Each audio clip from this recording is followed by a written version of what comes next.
Let's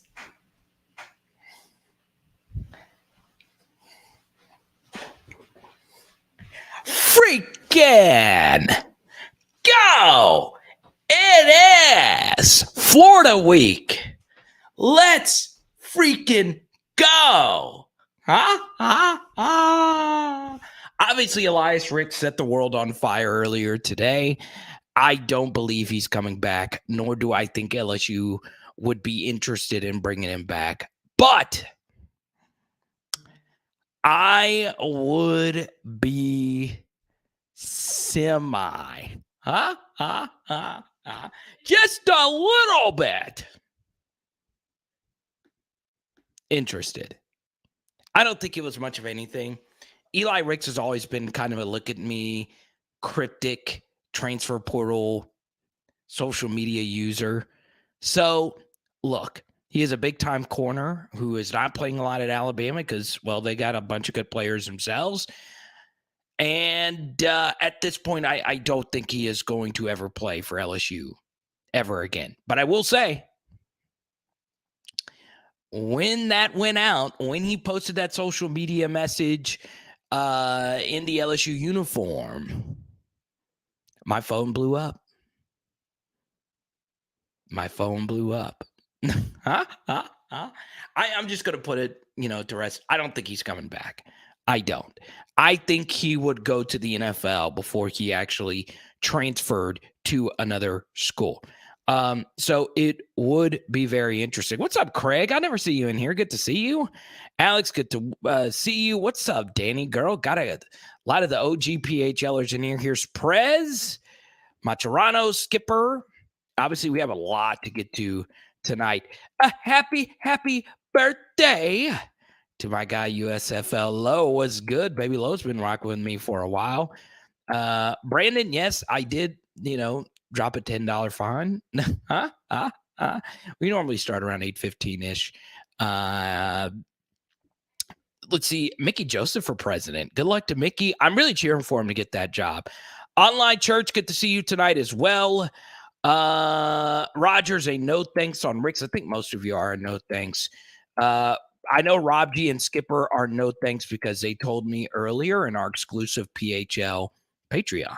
Very simple. You get to be a part of the Patreon. You get to chat with me whenever you want. I'm always in the Discord, right? So, yeah, patreon.com/LSU football. You see a lot of my exclusive film studies and a lot of my scouting reports. And I think Mike Denbrock did not read my scouting report last week.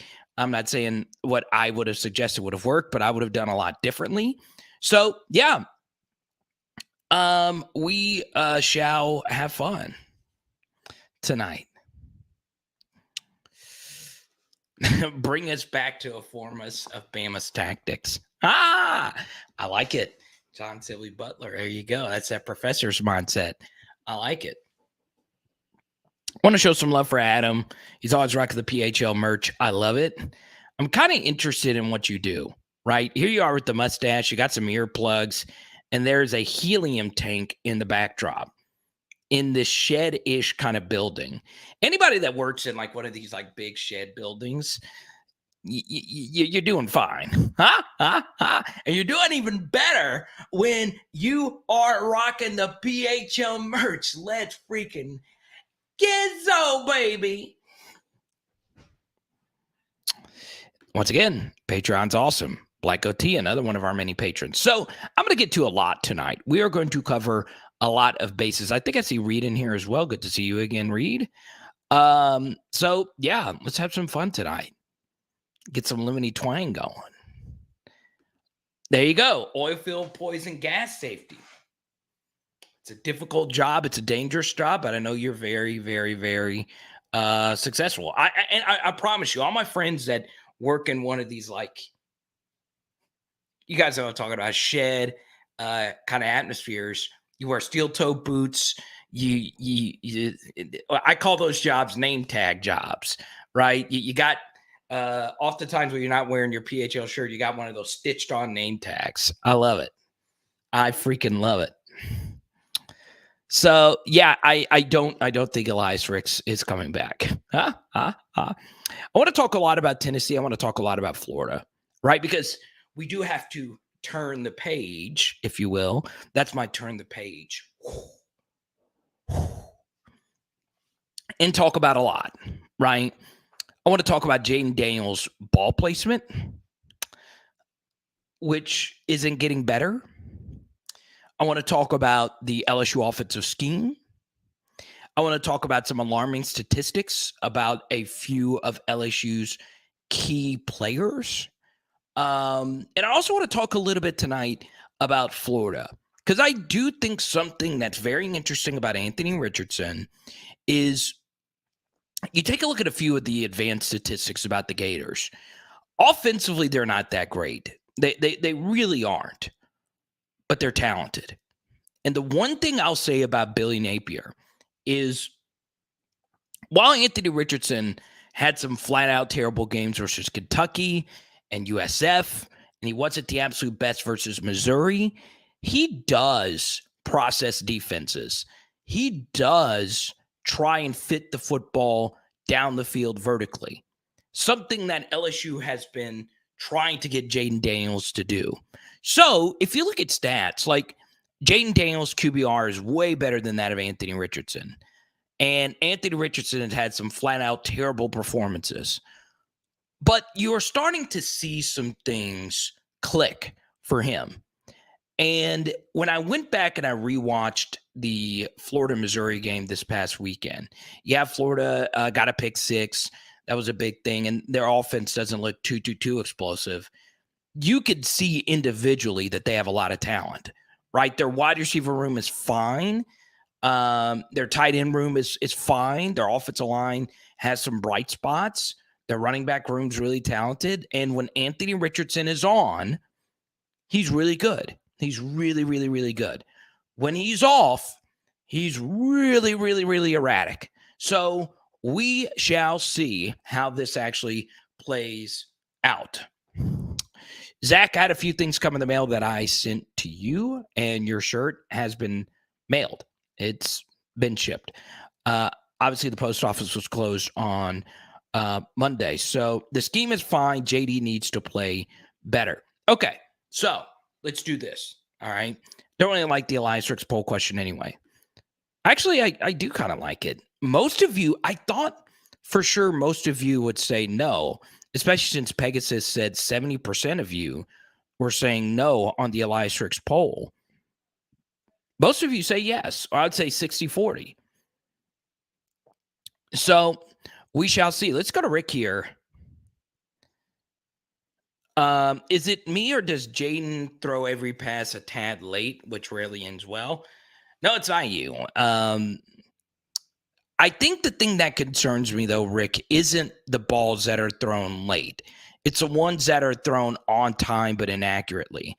There were three big misses, okay? There was the inexcusable miss on mesh on 3rd and 4. That was, to me, the worst miss. There was a few others, but the biggest miss was the slightly thrown behind ball to Kayshawn. That would have been a big gainer to start the game.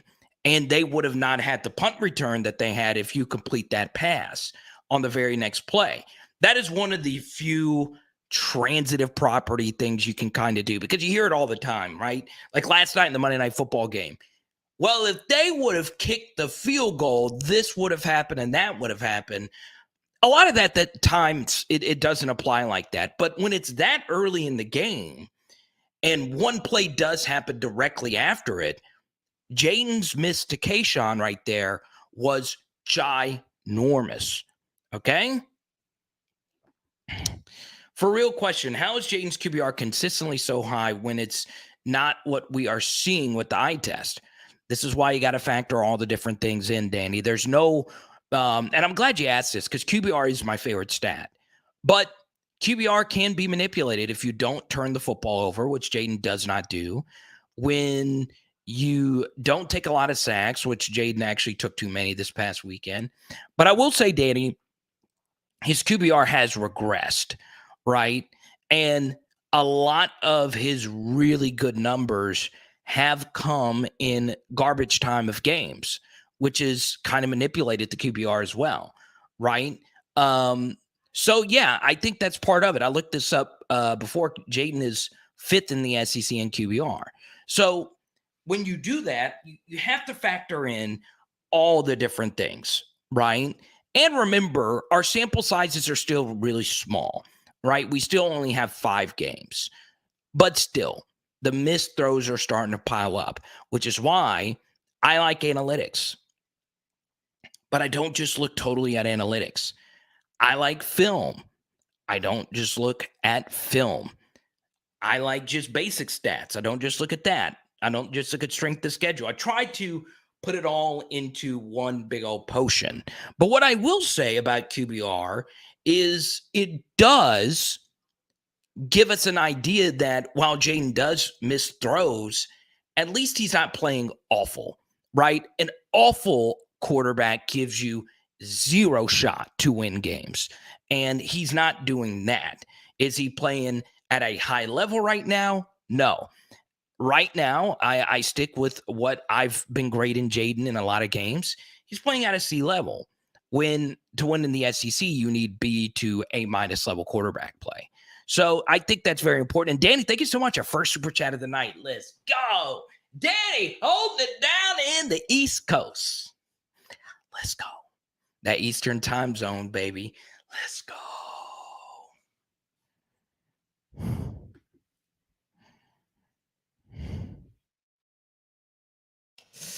I don't think Miles has the NFL arm anymore.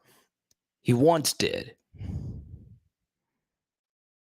But he's no longer here.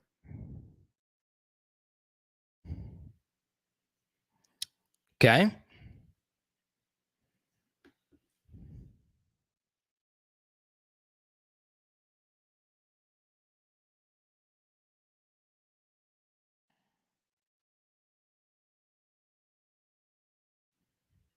I feel like Florida is going to clobber us. It can happen.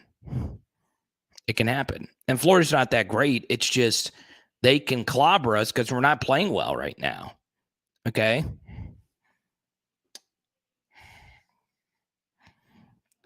Let's go to Zach here. Not saying it needs to happen, but at one point, do you throw Nuss out there?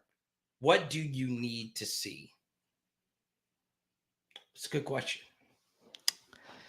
Is starting Garrett Nussmeier in a road environment the best thing for him? Work for Max Johnson. Here's why I would not start Garrett Nussmeier, because I would feel more comfortable with Will Campbell if that were the case, if Garrett Nussmeier was starting. Now, Will more than likely be able to play this Saturday, so that does change some things. And look, to defend Jaden Daniels, our pass protection did break down, right? That was expected to happen, though. And even then, the throws that he did miss had nothing to do with pass protection some of the time. I'll also say this.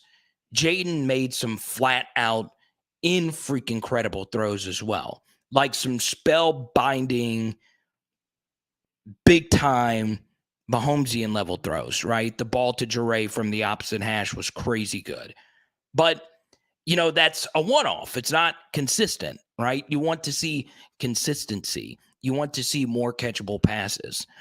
I'm still not on the start Nuss train, but if LSU plays poorly in this game versus Florida, I do think you need to switch it up and let him be the guy. But the issue with that, Zach, is Garrett would already have this job if he had shown enough in practice and in the games he's played that he needs a chance, right? So it's very, very important. Britt, good to see you again, man. Thank you so much, Britt. You get to pick the next topic after Danny. Thank you again for another generous super chat. I really appreciate not only your donations, but your friendship and your football knowledge, Danny. If we knew, and we did, that Tennessee was going to leave the middle of the field open, why didn't the scheme or Jaden use middle of the field to our advantage? Is it he prefers to throw you have field or a game plan. Okay. So what's interesting, Danny, is Florida started leaving the middle of the field open throughout the course of the game, but they actually, as far as like deep coverages, they play more middle of the field close. So that means more cover 1 and cover 3. And when you play a lot of cover 1, you have a defender, what's called a rat, or like a hole defender, a robber, if you will. And what happened was Tennessee, when they blitz, they do have a tendency to leave open the middle of the field. A lot of teams that blitz do. It's still a difficult throw to see. And we didn't take advantage of that enough outside of the 3rd and 14 completion to Mason Taylor. When Kayshawn was able to get a 2-for-1, he was able to take his man-to-man defender and block the guy that was guarding Mason. So, actually I have the play drawn up right here. So since Danny did super chat, I know some of you haven't seen it yet, so I'll go ahead and play this really quickly. I still do have it up here. So here we go. All right, play the game right here.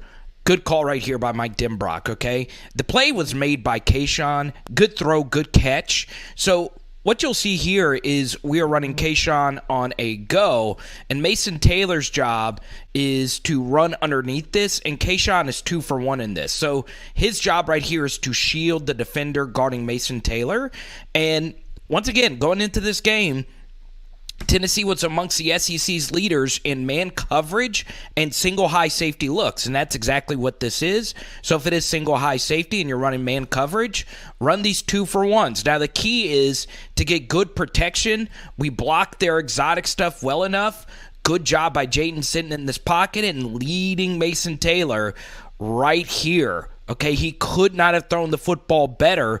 Good run after the catch, but that was all Kayshawn setting that up. And we get the tutty right before the half. Let's go, Mason. Let's go. So there you go. That was the play. We should have done more of that, right? So to Danny's point, that would have made for easier completions. I don't know why on the 4th and 10 they didn't go back to that. That's what I would have done, but, they wanted to give you the middle of the field open. Also, something else, and I think we made too much of 2 mistakes, okay? We made too much, and honestly, we're putting too much blame on the kickoff return, the fumble kickoff return. Jack's got to catch it, right? I don't think Jack's going to drop another one. I think that's an easy fix. And the punt coverage play was really bad as well. So I'm not, saying that those plays weren't big. They were huge. And Brian Kelly said, hey, look, we spotted them 10 points. But the blown timeout before Tennessee kicked the long field goal really hamstrung us while we try to score some points at the end of the half. I really do think so. And, you can't burn timeouts. You can't needlessly burn timeouts. It's something that drove me crazy about the Orgeron regime. So, yeah, as far as throwing to the middle of the field, Danny, we did an hour-long film study on this before the New Mexico game. And I thought that was fixed because, well, they threw to the middle a lot versus New Mexico. And, they for whatever reason, couldn't really do it versus Auburn and couldn't really do it versus Tennessee, even though especially Tennessee, they gave it to us. Britt, thank you so much for your donation. I really appreciate you, my friend. Really helps pay thy rent. I really appreciate you. Okay. Palermo, good to see you. Yeah, and the thing is they still do play a lot of starters on special teams, right? Greg Penn was the one who missed the big tackle on the punt return coverage. So, yeah, it's hard to play special teams with 65 scholarship players. And the thing about it is you dress out 100 walk-ons, right? LSU has a ton of walk-ons on the sideline. But, you want your best players on special teams, especially if we're struggling the way that we're struggling. And look, it's kind of sad, but Sevyn Banks is a really solid special teams player, and you lose him, right? And I really do hope he's okay. And I hope there is a long shot that we can get him back next year, because LSU's corner room is going to be gutted again. So yeah, it should be very interesting. Chris Hilton was injured on special teams plays. Also, one thing, and I brought this up, earlier today, and I'll bring it up again now.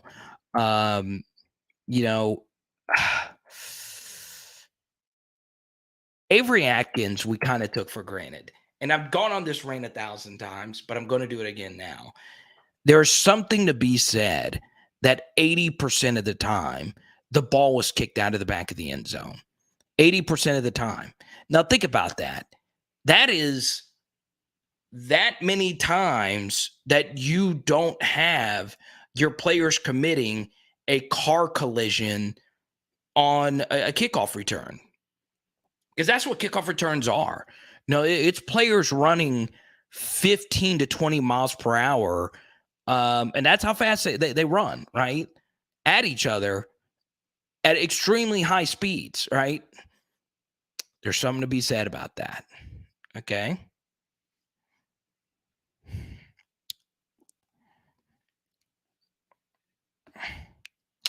Can the offense or LSU come from behind? Defense pulls us out at Auburn. Yeah, it's true. So it's a good point right here by John Sibley. It was the defense that brought us back versus Auburn, right? We had the fumble recovery for a tutty. We did have some offensive plays. Obviously, the Jaden touchdown drive before the half helped out. But it was our defense that got us, that W.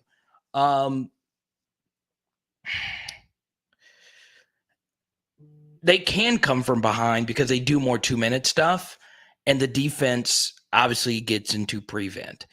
And, to Danny's point earlier about QBR, it doesn't factor in too much the 2-minute offense aspect of defenses, right? QBR does a good job factoring in a lot of different things, but it can't factor in mentality, right? Where teams get very conservative at the end of games, right? And, that's helped out LSU in some of these comeback performances. But, for me, the LSU offense, they need to get in some kind of rhythm, which leads us to this point of the live stream. Okay. I do think LSU needs to reevaluate a lot of what they do in the passing game. Well, no duh. You're Carter, you're telling Noah about the flood here. Okay. It's true. But what's very interesting, and I found this to be troubling. All right. LSU has 2 players, minimum 15 targets or more in the entire SEC. So think of all the wide receivers that LSU has on its roster that we consider are really good players. Okay. And hear me out here. This entire roster has had a lot of players get 15 targets or more. Now, what I want you to do is think of the entire SEC. And what I decided to do was go look this up on SEC StatCat. And I filtered out players that had 15 targets or more in the SEC. So players that have a decent sample. Now, I really want you to listen. I promise we'll get back into the comments.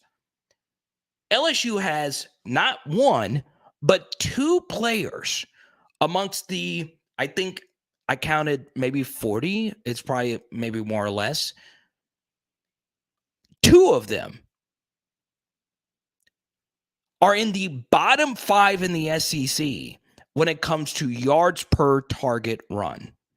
Okay? So what does that mean? Well, that means when we target them, how many yards on average do we create? Okay? And those 2 players are Mason Taylor and Kayshon Boutte. Okay? So what does yards per target tell us? That when we do target them, it's not efficient. Now, here's what's interesting about yards per target is that normally yards per target is just for running backs, right, that have a low yards per target, right? Because they're drop-offs. They're dinks and dunks and checkdowns. When receivers and tight ends have a low yard per target mark, it is really alarming, okay? Also, Mason Taylor and Kayshon Boutte right now are amongst the SEC's leaders in drop percentage, okay? So lots of drops when we target them, okay? These are just what the numbers say, according to SEC StatCat. So it does make you wonder the efficiency when it comes to targeting those players. Now, what do both of those players have in common? Well, not a lot. One's a 5-star recruit. One's a 3-star recruit. One is a bona fide superstar stud. Another has a lot of promise, but he's very young. But what both of those players have in common is they didn't play during the spring, okay? They didn't get those spring reps with the Mike Denbrock offense, right? Kayshon obviously was sidelined with an injury, and Mason Taylor didn't come till the fall, right? And I think I found that to be very interesting that, those two players that weren't early enrollees. Now, a lot of you know quarterback and wide receiver play has a lot to do with timing.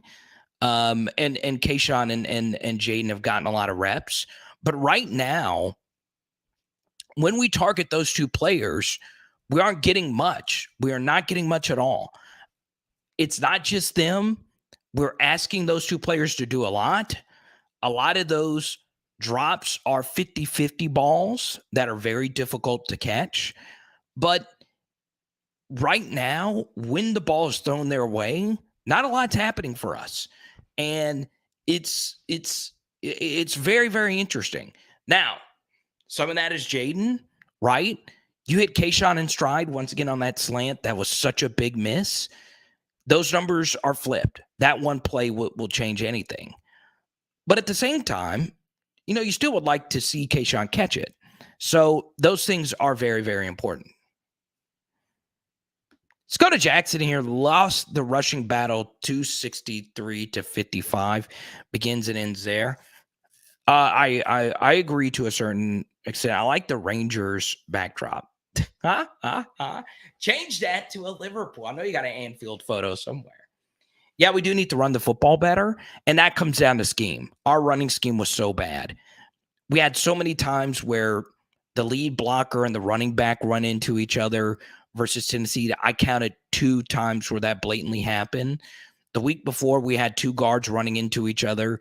I will say this, Jackson, and our PHL patrons know this. My highest graded player on offense was John Emery. John had a really good game versus Tennessee. Now, it won't show up in the box score, but I want you to go back and look at all of John Emery's runs from this past weekend and count the amount of broken tackles that dude had. He turned a lot that should have been negatively yarded plays, and he broke a ton of tackles. I was really impressed. So now we have not 1, but 2 good John Emery games in a row. And the Auburn game featured a fumble, but he was still good. Okay? Starting to click a little bit, and that's a good thing. Okay?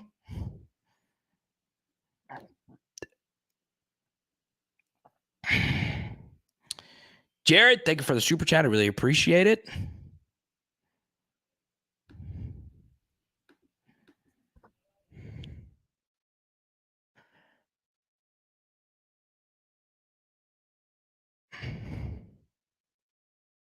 And that's it, Danny.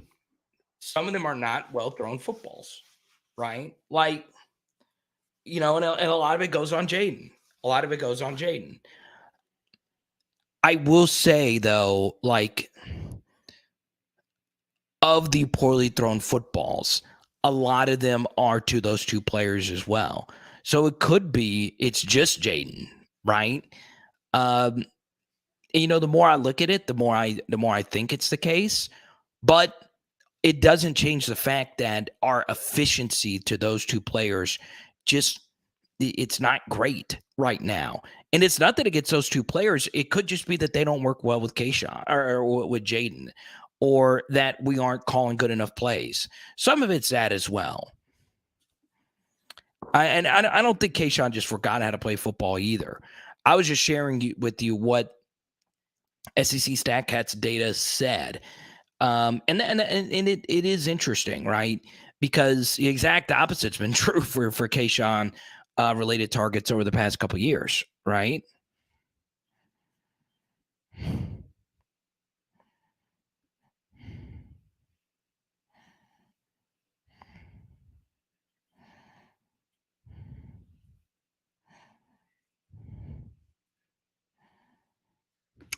I mean, not all of them are.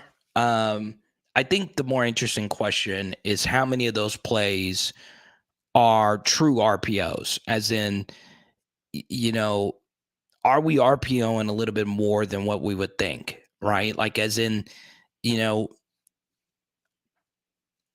are some plays RPOs, or are they actually just handoffs all the way?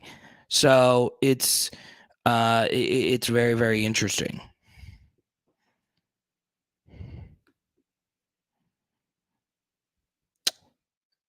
Yeah, I don't know too many people as fast as Taysom Hill, to be honest. Welcome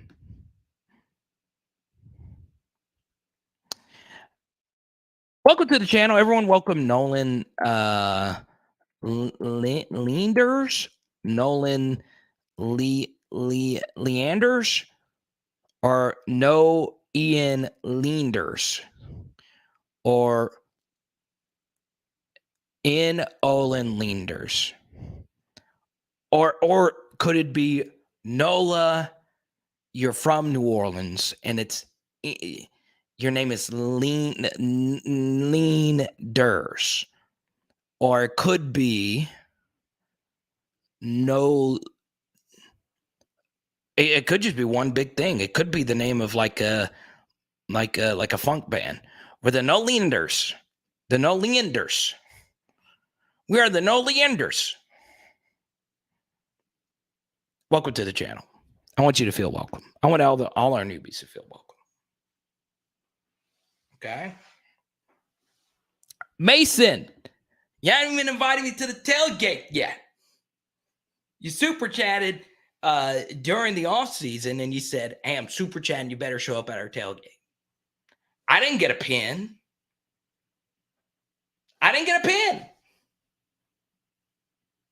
Also, what a lot of people don't know is where you tailgate on campus tells a lot about you. Tells a lot about you.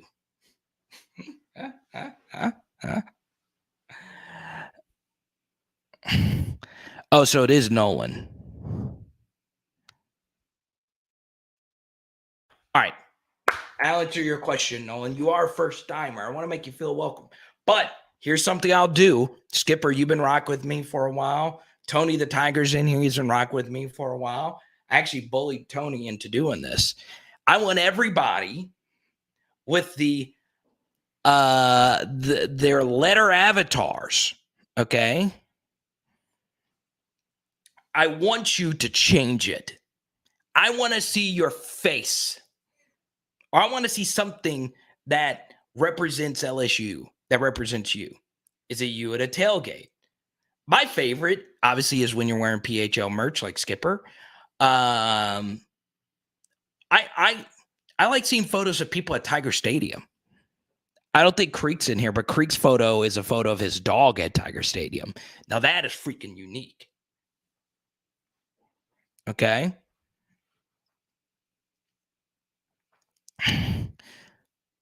But here's my answer to you. All right. Nolan, John Emery doesn't change anything. While he does break some tackles, the running scheme is so bad right now that I don't know if anything changes if we do what we're doing now. However, remember this.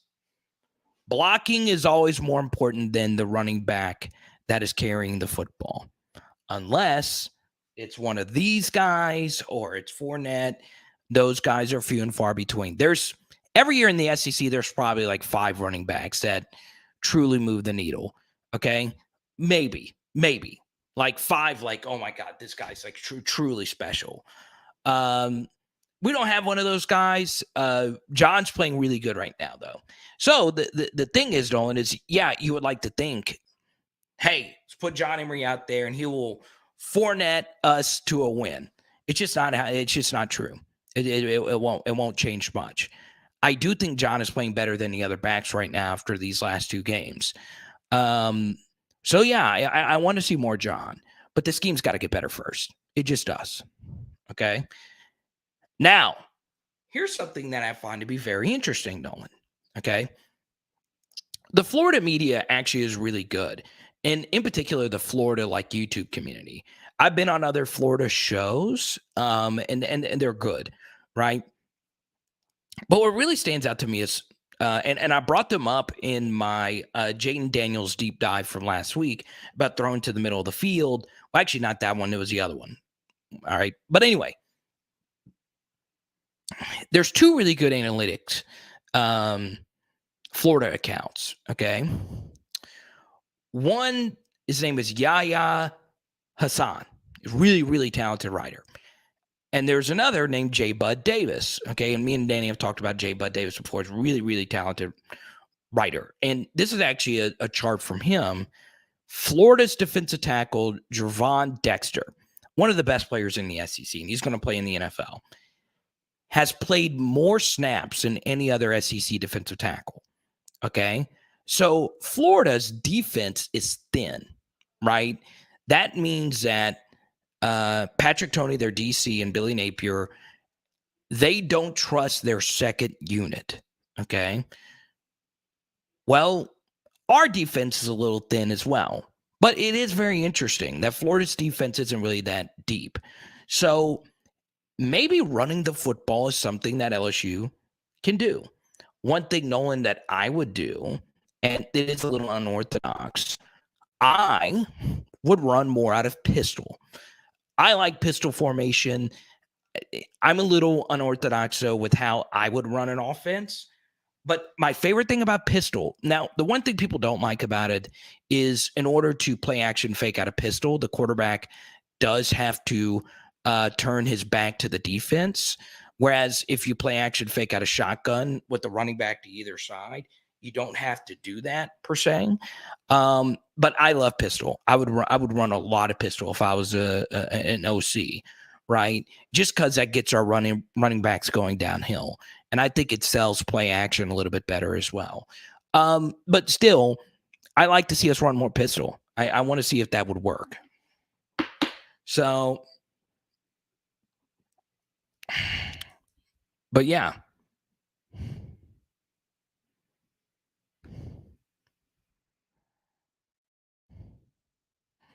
He doesn't appreciate that, man. Yeah, that's fun. That's fun. Let's see here. Shout out to Nick Diaz. There you go. Someone else said it. That's good, man. Let's see here. Young man seems to be a head case. Shame it went sour. Now, Huey, why would you say that about me? Why would you say that about me?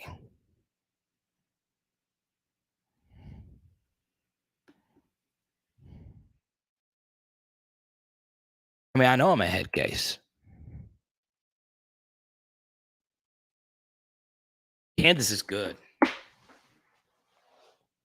Kind of a weird story, though, going around. So they had this quarterback, Jaden Daniels, and there was a report that he's out for the year. Then this young man tweets out that, hey, I'm not out for the year. It's news to me.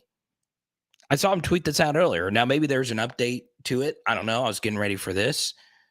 But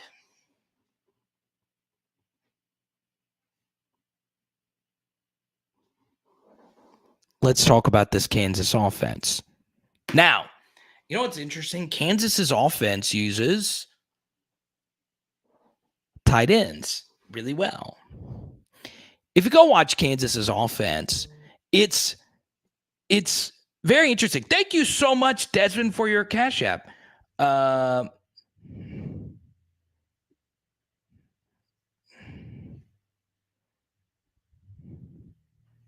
Really appreciate that, man. I think Pistol gives us PTSD from the Les Miles era. Well, the good thing about Pistol, no fullbacks. Even though, I'm not gonna lie, my two favorite offenses in the NFL to watch right now, 49ers, Ravens. What do both of them have? Fullbacks. So shout out to the Jacob Pesters. Shout out to Eunice, Louisiana's own James Stampley. Shout out to JC Copeland. Shout out to the strength coach Connor Neighbors. Shout out to the shoutouts to all the fullbacks. But, truth be told, Desmond, I love Pistol. Now, what's interesting about Kansas is their offense is fun to watch. And all Kansas does, if you actually go watch them offensively, now it's not all they do, but they do a really good job of disguising their routes, right? Their tight ends are thick and they look like linemen. And what they do is they will fire off late off the football and just run like simple crossers, and they are wide open, right? It's a lot of what Sark does. It's just crossers, right? And they find open pockets of space. Now, I'd like to see us do more of that. I saw one of you mention, hey, why don't we run what Josh Heupel's running? Well, Tennessee reps the heck out of that. You can't just start running that. That's not – it's an easy offense, but you do got to rep it, right? At this point, it's kind of hard. So, truth be told, for what LSU wants to do, you do need – a better thrower of the football at quarterback. You just do. And, Jaden Daniels can win you a lot of games with the way he's playing now, but, when you play the better teams, you got to hit throws. And that's just all there is to it. You got to hit throws.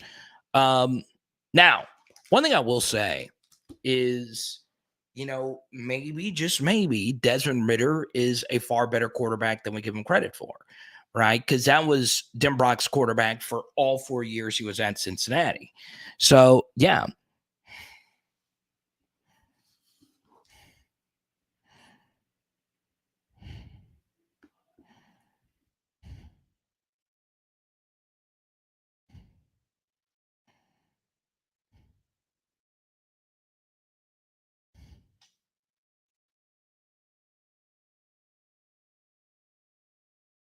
I don't think Ricks is coming back. I kind of want to change the title. It was the number one thing that I was getting asked today. It was like the weirdest kind of story. So I talk about what people want to talk about. But no, I don't think Ricks is coming back. Am I the only one that is sick and tired and just being terrible? I don't need perfection. I need improvement. And I'm just burnt out with all the terrible ball from calls to execution.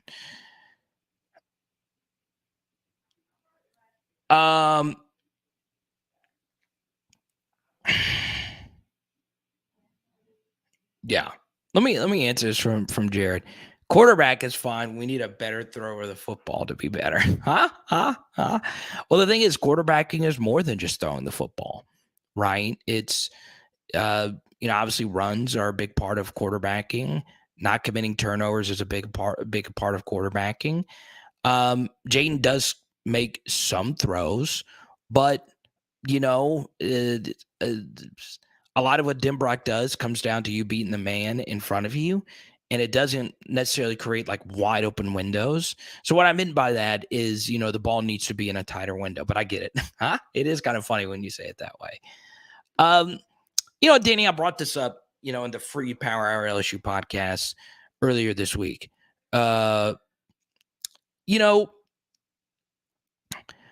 For me, I agree with this, and I think, for one is it is a little concerning that Brian Kelly in these big games throughout his career has just gotten blown out, right? It's not really – there's a lot of these games that he's played against these top teams And it slow starts and you're getting blown out. And that's concerning, right? Football's a wacky game. If you keep it close, like we've seen versus Mississippi State and Auburn, you have a chance, right? But yeah, it is concerning, right? Especially considering, like the one thing you were saying it, I was saying it, all of us were saying it. The number one thing we were excited about with Brian Kelly coming to LSU is just the sheer coaching. Nothing really about the recruiting, because LSU's recruiting is more than likely always going to be fine. It wasn't anything about, culture. We all know that word's overrated anyway. Who cares if he's from the North? We didn't care about any of that. The one thing we look forward to is the actual football was going to be better. And it's not. Right now, it is not. And it sucks. It felt like we were turning a page towards, something else. But, I don't think Danny's jumping off the BK bandwagon. I don't think I'm jumping off of it either. But the simple truth is this, you want better, right? You just do.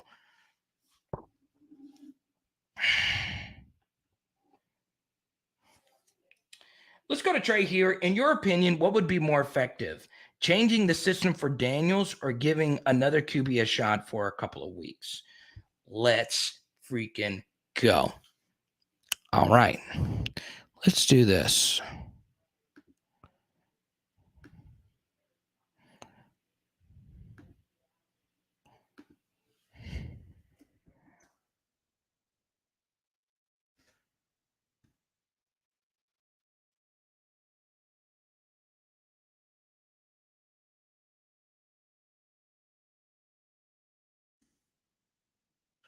All right, Trey, making a poll question just for you.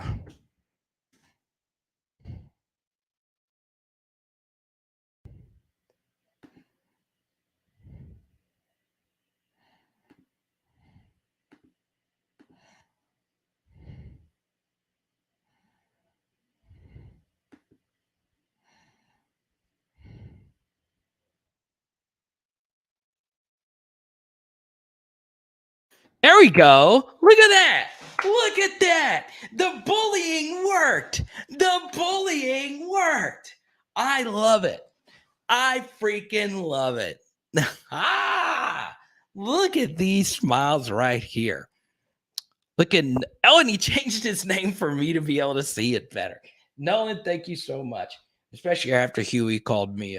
I'm just kidding. I know you weren't calling me that, Huey. I am a little insane, to be honest. But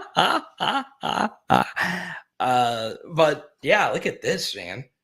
Love the smiles here. It's good stuff. I think our corners are playing fine, right? I will say Converse, at Oklahoma State did have a tendency to get beat deep, and it did happen versus Tennessee.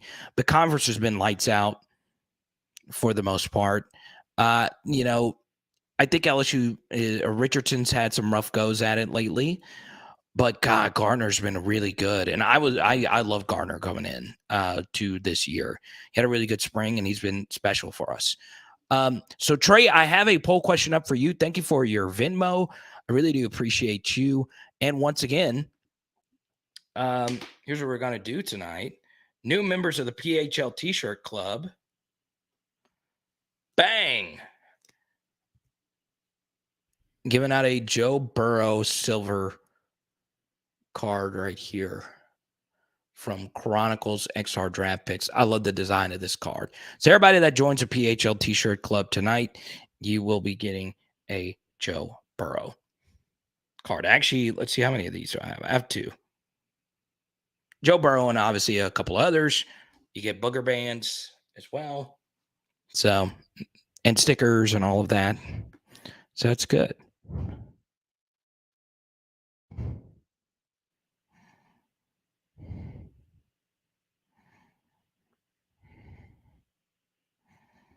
I know you weren't, Trey. You were honestly trying to figure this out. Oh, you are saying for next year. Okay. Well, Yeah, I'm down. I know, Tony. I bullied you. I'm glad I did because look at you, man. You got a great photo. You got the SC. That's one of my favorite shirts. I wear that shirt a lot. Not that exact one. That would be kind of weird. But I would I wear that shirt a lot as well. Now, since we are an hour into it, we more than likely let me ask you guys this. All right. I probably won't be able to go live on Thursday night. I am going to Chicago this weekend, or at least I think we're going to Chicago this weekend for Haley's birthday weekend. Now, we are flying on Thursday. Would you guys want to do a live stream tomorrow night? Or would you guys like me to do a live stream from Chicago? I want to see, would you guys be interested in going live tomorrow instead of Thursday? Look at that Pensacola. So yeah, I haven't brought this up yet. The Tyrann Mathieu rainbow is complete. It looks cool, doesn't it? I love it. I'm glad you saw that. Only a true card collector could spot that. But yeah, the rainbow's done. It's actually missing one because I couldn't put all 8 on this shelf. But I'm glad I was able to finish it.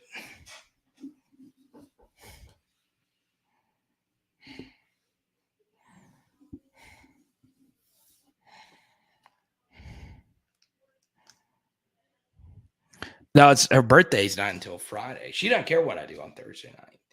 I might just go live tomorrow night. Just be on the lookout for that. I kind of, I don't know.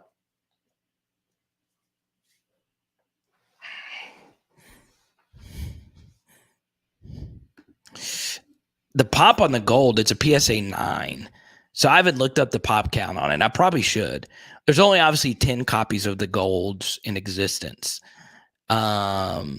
I think PSA 9's a pop 2. I'll go look it up and I'll tell you in the Patreon. Yeah, the rainbows can get expensive.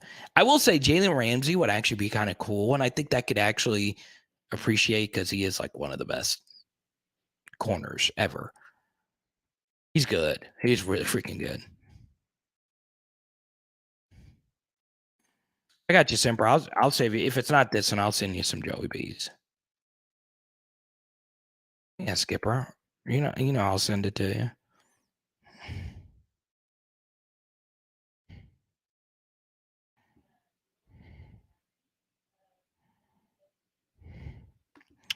I think so too, LA Mom. I think that's fair. Look.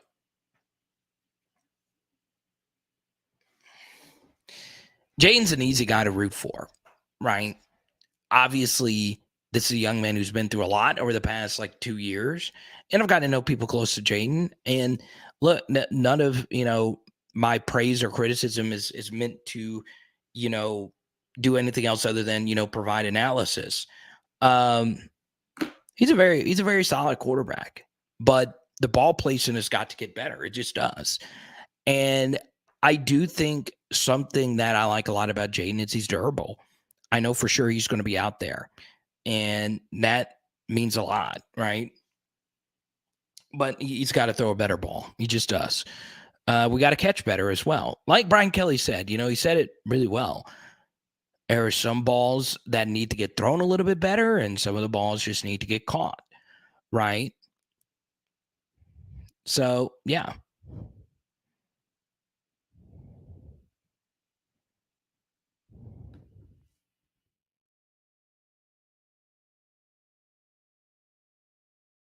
Michael B, what's up, man?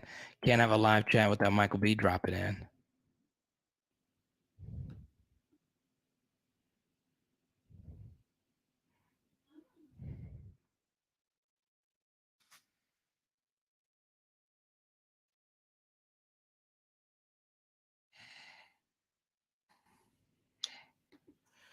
That's a good question here from Trey. Carter, other than Polian, what coach has disappointed you the most? Well, look, I'm, even as critical as I've been of Brian Kelly, I am pro everybody that coaches for this team. I'm pro every player that plays for this team, right? Obviously, I've let it be known in the film studies there are some players I think need to get a break. There are some things that I need to change. Obviously, anybody that plays or coaches for that university knows way more about football than I'll ever know. Okay, all those things are very important. Now, what I will say about that, though, Trey, is it is without reasonable doubt that the one position that is disappointed the most is wide receiver. Now, a lot of that is on the quarterback. Don't get it twisted. But, and a lot of it's on the scheme as well. But if we're being honest, especially in these last couple of games, we're not generating much separation. Now, is some of that lack of belief? Maybe. Is some of that lack of scheme? Maybe. Is some of that predictability? Maybe. But, part of the game is getting open. Now, what I'll also say about this, Trey, is I do think the idea of creating separation is kind of overrated because it's hard. Not many receivers can separate. It's really freaking hard to do. Okay. I will say it's harder to play DB than it is receiver, but it's hard to generate so much separation for throws to be wide open, which is why you need to rely on concepts, ideas. Now, what you'll hear, Trey, from a lot of coaches that actually are really good at this stuff, really good at drawing up offensive scheme, really good at all those different things. What they'll tell you is the best offenses do a great job of showing you the same thing, but doing it different, right? Where they show you a formation and it's the same formation and you key that formation, but you do something different out of it, right? RPOs are a good way to do that, but sometimes it's just how the play is designed. And for me, I do think LSU, especially now I watch, and do these slow motion kind of things, you can hear me saying in the film study, it's like, well, if we rotate our tight end like that, it's pretty clear that we are running inside zone, right? That needs to stop. It needs to stop. And I feel and I know it's kind of strange because the Bengals are coming to town on Sunday, obviously. And I don't know if you guys picked it up. Saints, Bengals. I don't know if you guys saw that or not. But the Bengals are struggling with this as well. So I think all those things are important. Now, Trey, that I answer your question, you got to change your letter avatar, like Nolan Leanders.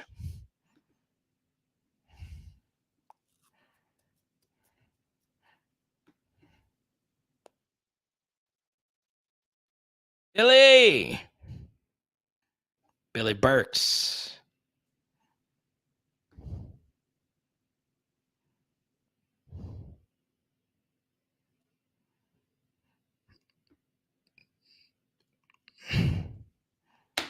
I will not talk about Matt Rule tonight. Huh?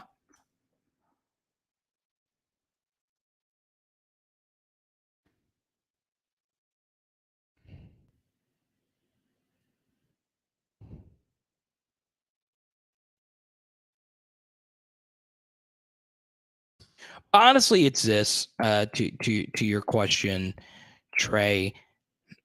It's it's honestly Brian Polian. Kidding. It's Brian Kelly, right?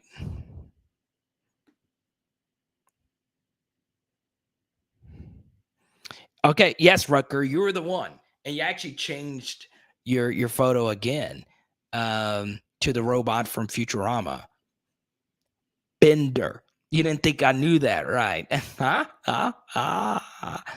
I remember Bender. I remember Fry, and then there was the purple-haired, one-eyed girl. And then there was the Red Lobster, who is hilarious. The Red Lobster was the funniest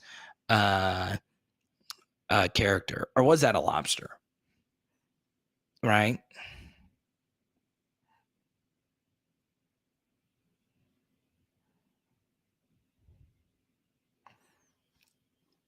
Oh, you really got that, Zach? I might be going to Vegas later this year. I'm down.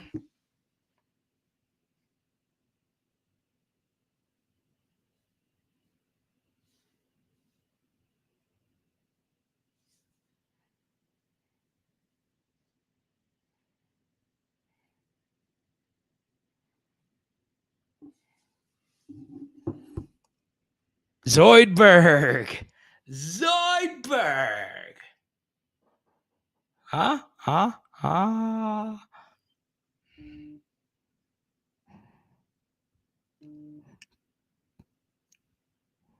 Desmond, thank you for your super chat. Let Terrence Welsh played this year.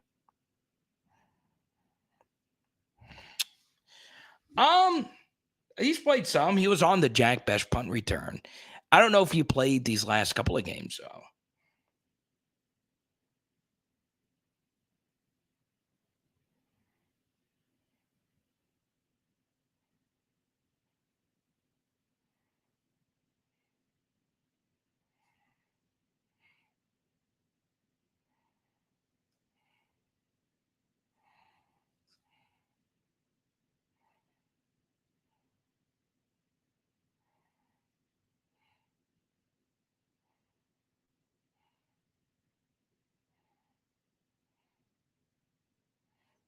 It's crazy.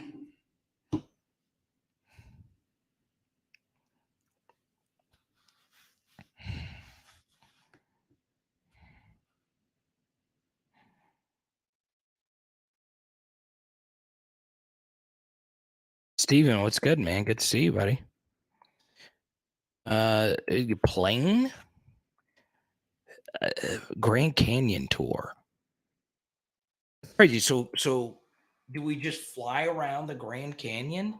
I remember I couldn't go to the Grand Canyon.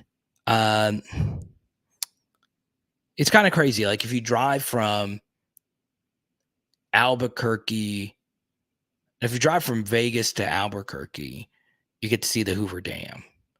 But I think if you go from Albuquerque to Dallas along the way, you see the Grand Canyon, which is kind of cool. If you do that, you got to go like an hour off this crazy whatever. But do we get to go to the Grand Canyon? I'm down to go see the Grand Canyon.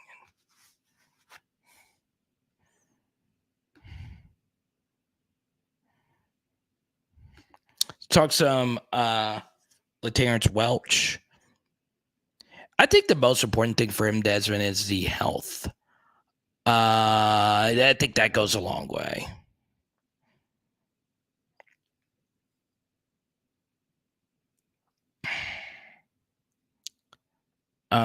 So yeah, I'm glad he's just playing, right? This is a guy that's had a lot of injuries in his career.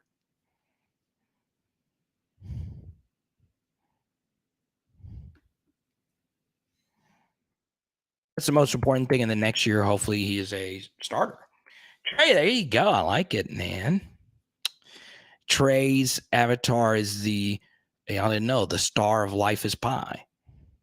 Life is Pie. Life of Pie. Still.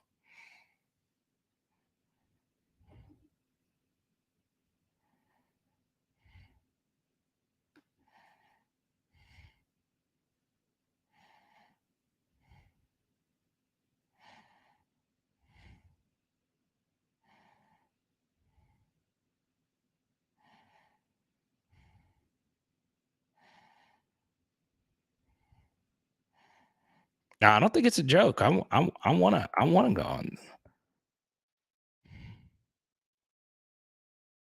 I want to go to see the Grand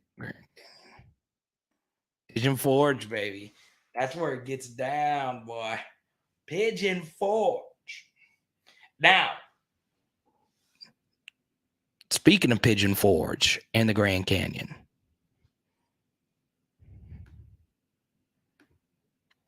we go to Jackson Super Chat.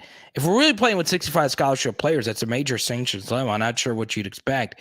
And how many of those are FCS transfers? Yeah, Richardson. What's kind of interesting about that, Jackson, is I know it's gonna fall on deaf ears here, but man, sure would be nice to have Pick Cage as a special teamer, right? Because that guy was an animal, right? He might not have been that great of a DB, but he would have been nice on special teams. But yeah, 65 scholarship players, it is a low amount. But the good thing is LSU, based on the sanctions, could only have 81 scholarship players, right? So still, you don't want to be at 65. And that's where they are right now. And what's funny about this, Jackson, is, we say, well, LSU is only at 65 scholarship players. There's so many of these scholarship guys that give you absolutely nothing, right? Like they just didn't turn out to be good players. And that's fine. College football's hard. Division I college football's hard.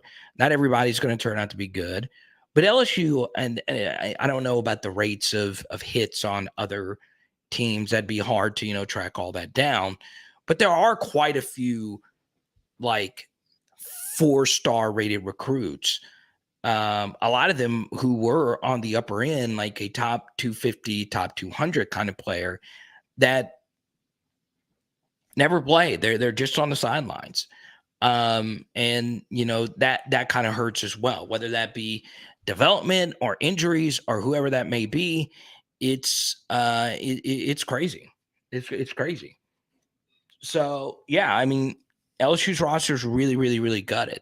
Now, I'll bring this up again though. Okay. Obviously, so much is going to change on if this team actually gets better.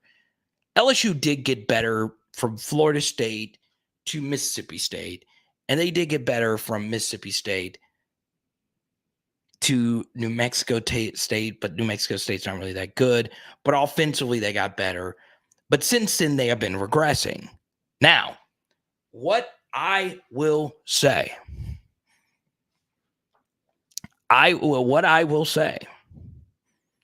is let's give BK these next few games to see if he can actually get this roster better. Because I don't know how many of you that listen to the free PHL podcast, I try to, give some different content there than what I do here.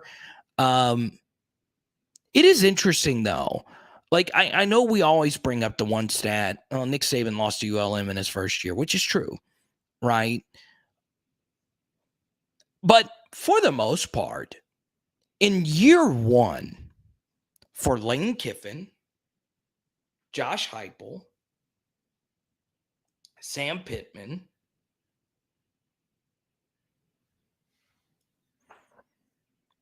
we all said, look, these programs have something.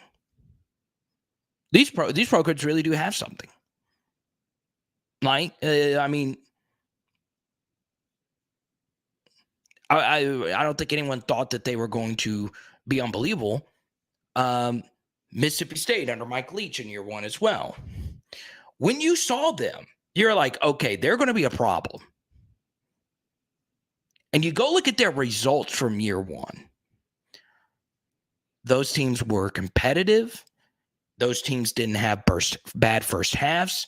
Those teams didn't have numerous special teams mistakes. They were put together in year one. Now, they had their issues. Their defenses in particular weren't that great. But in year one, you're like, okay, they are better put together than what they were. They are better than their predecessors. And it's clear that they are going in the right direction. You cannot say that right now. I will say we are better than what we were last year, but we're still making a lot of errors that should not be made up to this point. And that's just the honest truth.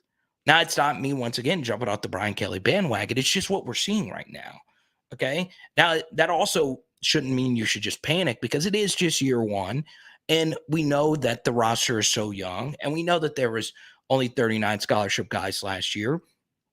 So it's important to weigh those different things. And look, if LSU beats Florida, an equally talented team, a team that also has a first-year head coach and a bunch of new pieces, that's going to be pretty impressive if they find a way to beat Florida this Saturday, that's the sign of a really well-coached team.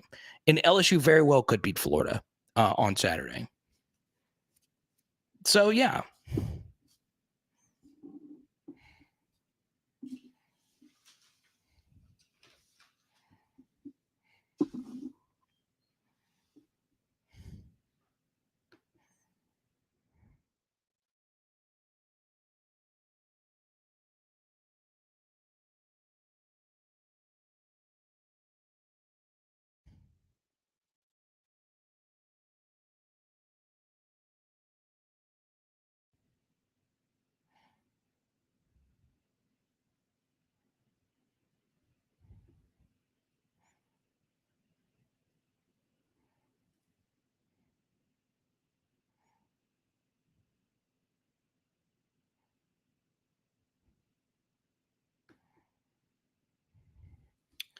Do I believe LSU has a shot of winning this weekend against Florida?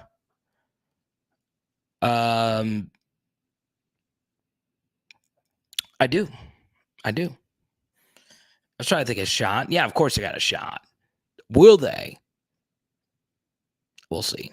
I want to watch a little bit more Florida, see what's going to happen.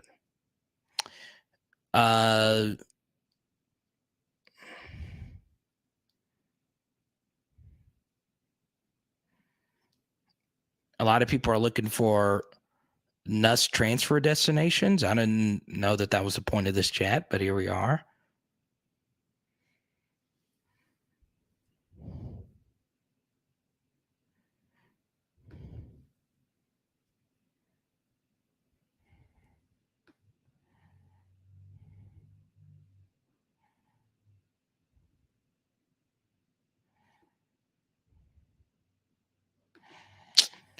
Oh, G5 transfers as well. Yeah, so Garner's a G5 transfer, but he's actually really good. Kyron Lacey is playing fine right now. He's a G5 transfer. So, yeah.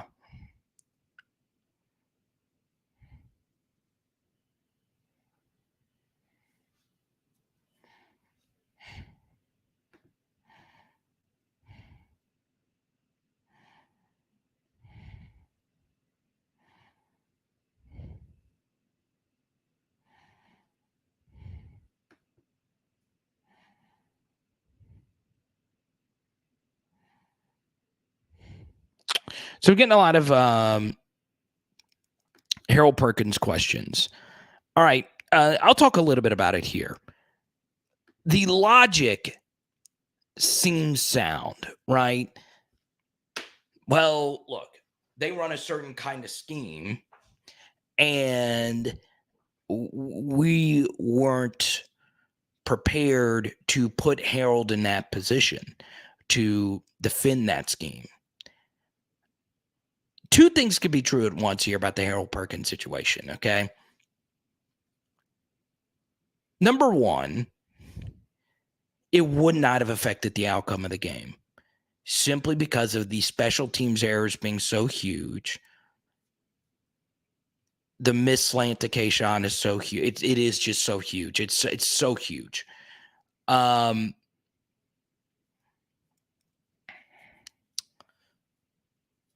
It probably doesn't change a whole lot. In Tennessee, what they do is tough because, you know, they were playing Harold Perkins as this nickel / hybrid linebacker. And, you know, it's difficult to get very exotic with him because that is a lot of what makes him great is a lot of the pre-snap motion and the formational things that you're able to do defensively.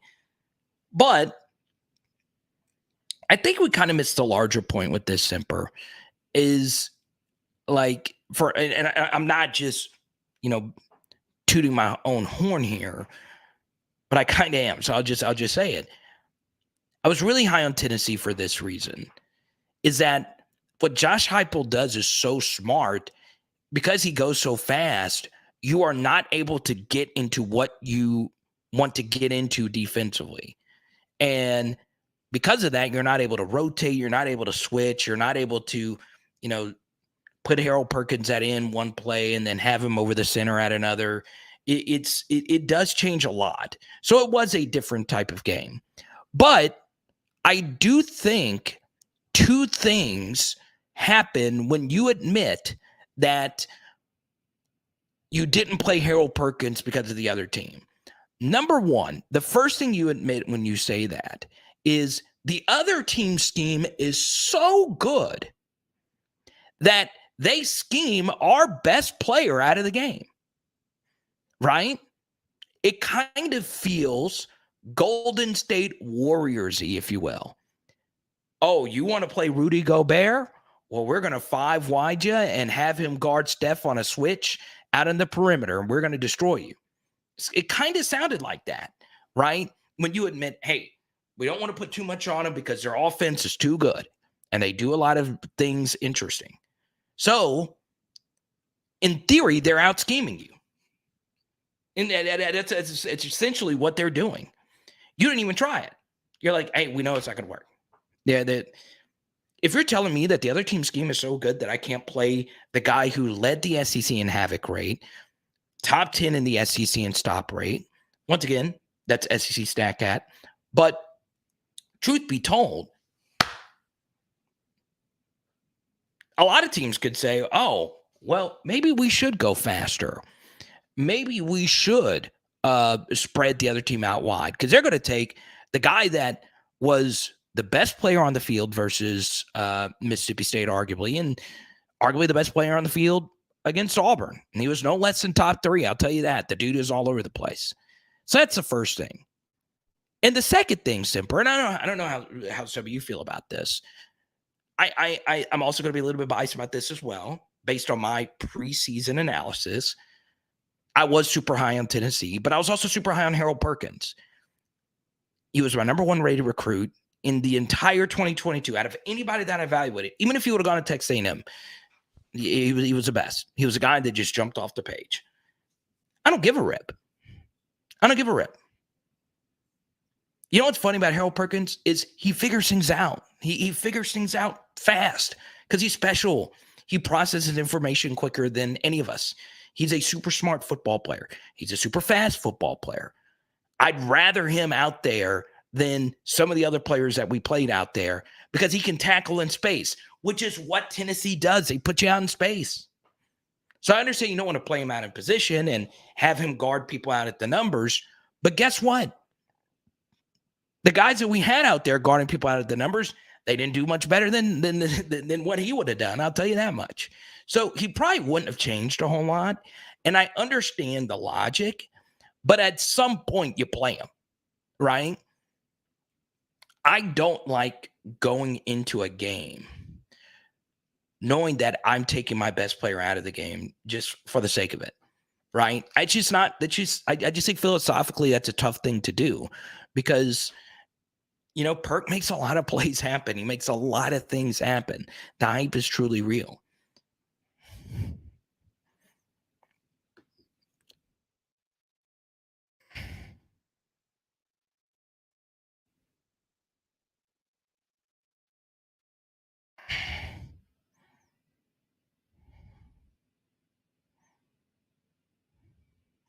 So, yeah, you know, two things could be true at once, right? It wouldn't have made a difference because we did a lot to lose the game offensively and on special teams.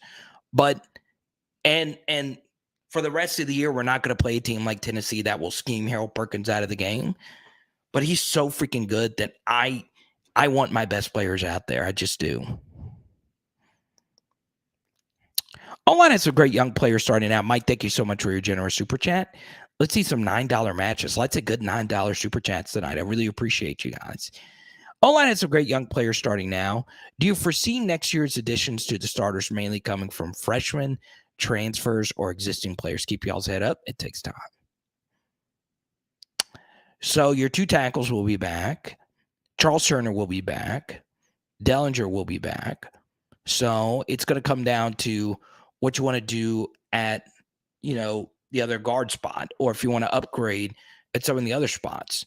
What if Lance Hurd is so good that, or Tyree Adams is so good that you want to start either one of them at tackle and kick Emory Jones in at guard? That's what you can do.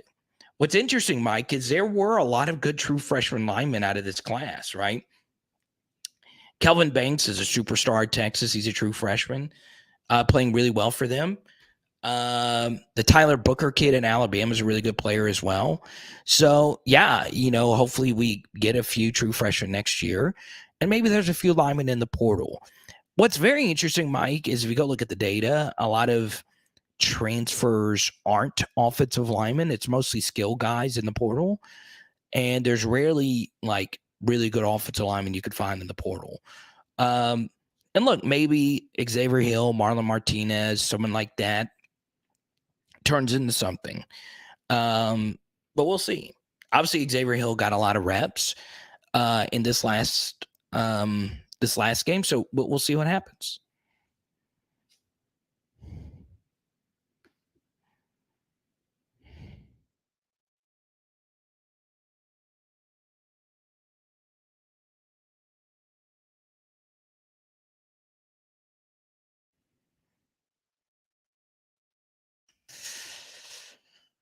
And this goes along with Mike's question. I think a lot of what you want to do on the offensive line comes down to a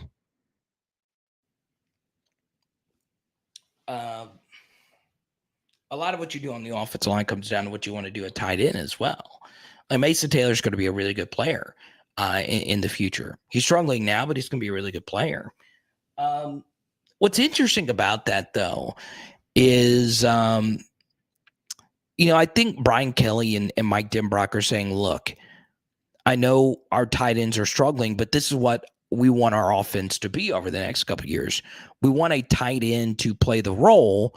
So why not get us used to playing in this kind of offense, the offense that we're going to run in the future, right? I think a lot of Florida fans have complained about Billy Napier doing the same thing. Billy has been asking Anthony Richardson to make a lot of these full field reads, and it's caused Anthony Richardson to, make interceptions. So it is interesting. It is an interesting dichotomy. It really is.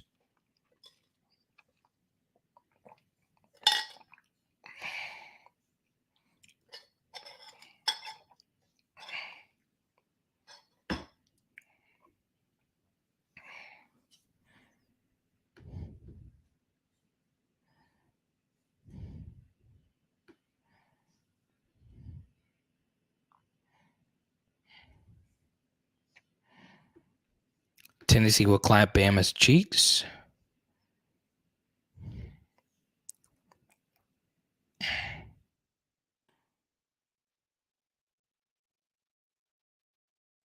Given that it doesn't matter, you play Harold Perkins if he's one of your best players. Okay. Carter, how is LSU supposed to establish any offensive identity or coach is so responsible when the offensive line is so bad? The O-line did struggle. We couldn't block twist stunts. When you're something that just needs to happen. So Pitt had a lot of success versus Tennessee running 5 wide formations. They also had a bunch of negative plays. And when you're a left tackle, had what happened, and I hope Will Campbell's okay. When that happens, you need to scrap a lot of your 5 wide stuff because all they're going to do is twist stunt you to death. That's all they're going to do. And if you're not used to playing left tackle and those twist stunts happen and you're not used to communicating to your left guard, you just really don't have a chance, to be quite honest. So yeah, I mean, the offensive line's got to play better, but a lot of your offensive line stuff is a byproduct of the play calling as well, right? An offensive line is going to get tired when the defensive line and their run defense is teeing off on you because they're keying a run. So it's very interesting.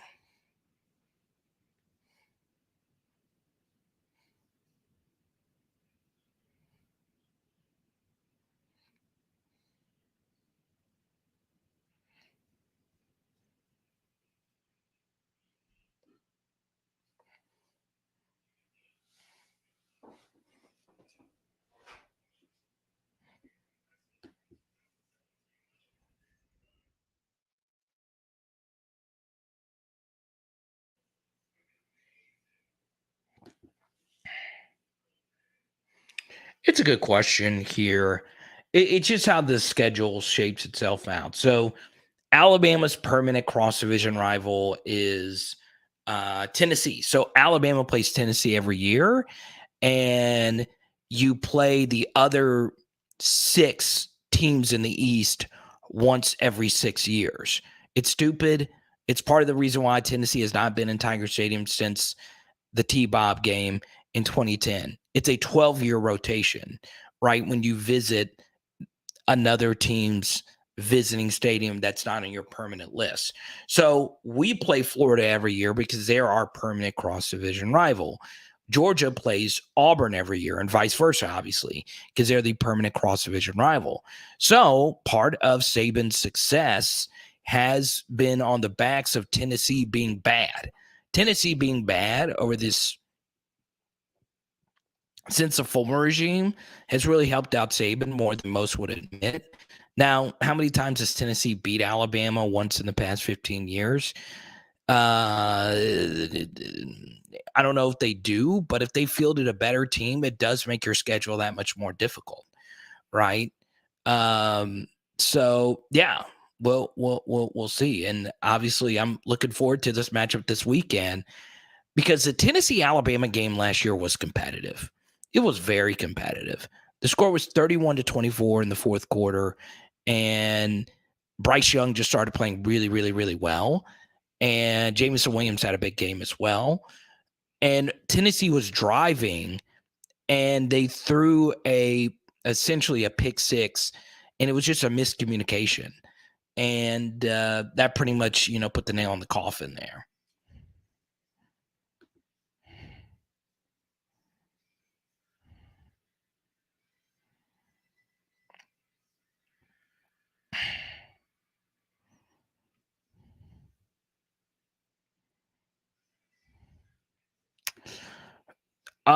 Strong disagreement. This team isn't bad. They're flawed, but they're not bad, right? A bad team would be like Vanderbilt, but this team is not bad. They're not bad.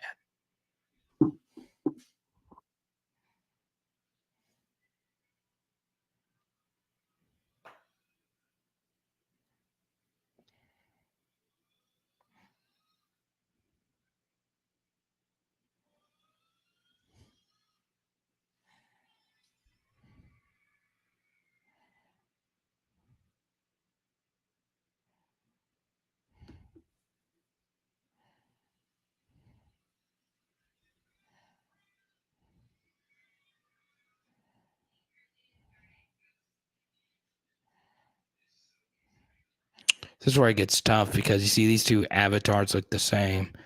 Good to see Call Me Larry in here.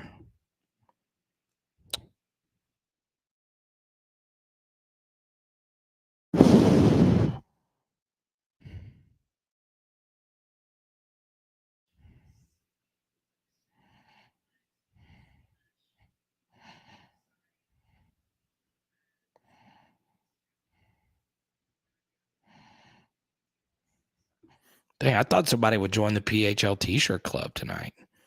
I have a feeling. Hold up, we'll do it again. Join the PHL T-shirt club tonight.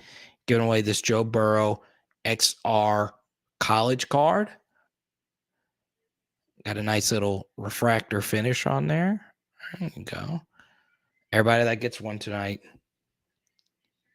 getting that, or I'll throw in a Justin Jefferson. How about that?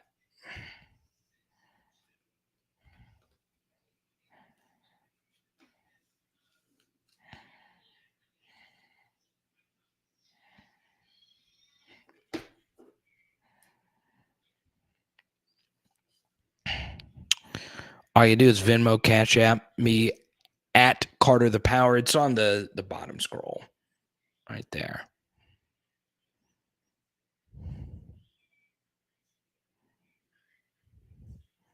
That's fine, Sipper. I got some Burrow and Jeffersons for you.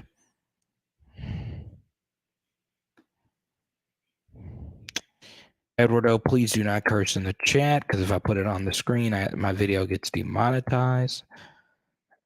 Keep the language clean if you can.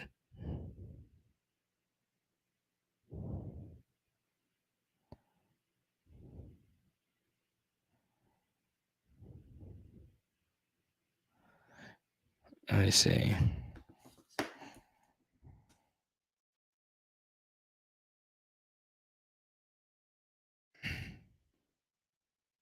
Here, what is my high? I kind of want to try some my high.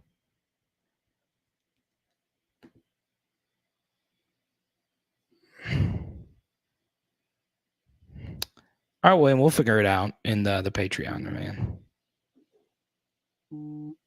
There you go. All right, Skipper wins the Burrow card. He gets the Burrow and the Jefferson here. Or Skipper, would you prefer some vintage cards at the Jets? There you go.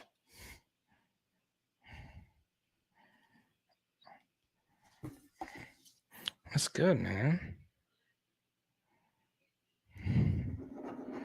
Skipper's my guy. Skipper's getting the whole family t-shirts.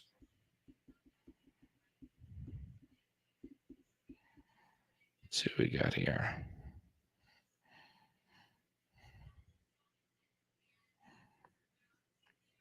Oh, Matt Flynn has an energy drink? I've got to try it.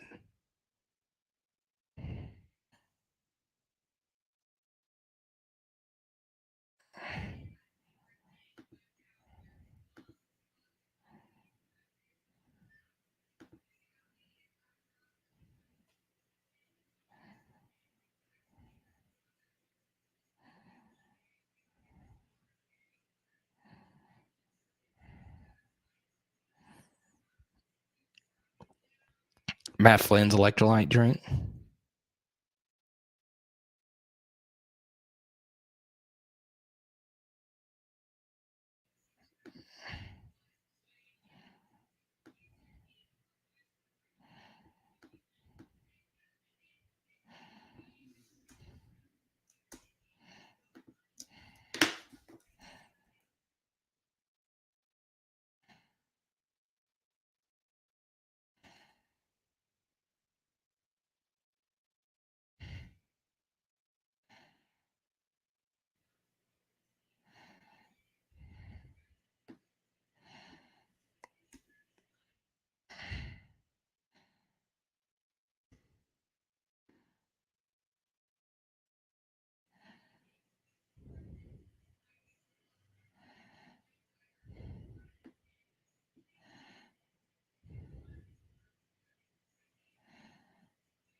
Craig Brooks for Heisen. I'm down. Eli Ricks coming back.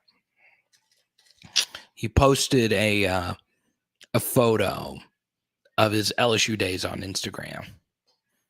Why would you do that? I don't know.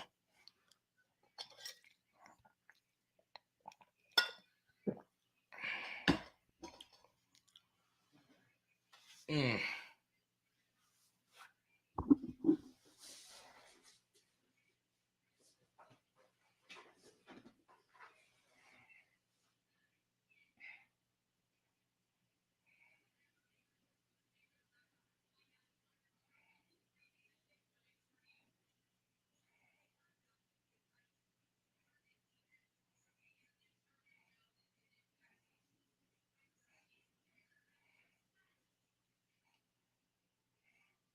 Appreciate the nice message, Desmond. Thank you so much.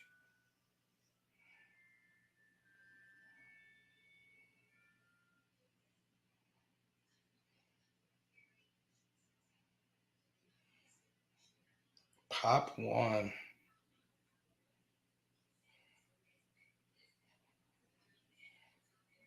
I love it.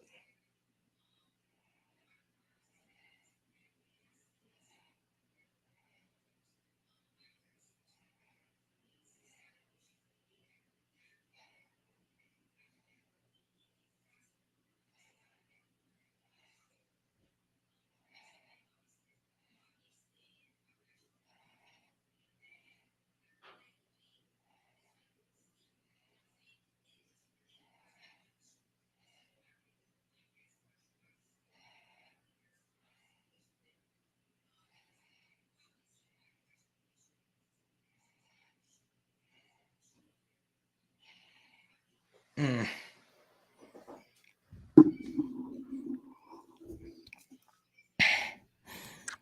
Oh, now that's actually a good fantasy punishment. My friend's fantasy punishment for losing is wearing a Ricks Bama jersey to a random LSU game in the student section. Like not even the Bama game. Man, that is such a brutal punishment. that is so perfect. That is so perfect. That has to be videoed. That has to be videoed. Oh man, I think it'd be mostly people like confused. Like, what is this? Oh man, ah, that is so funny. Uh,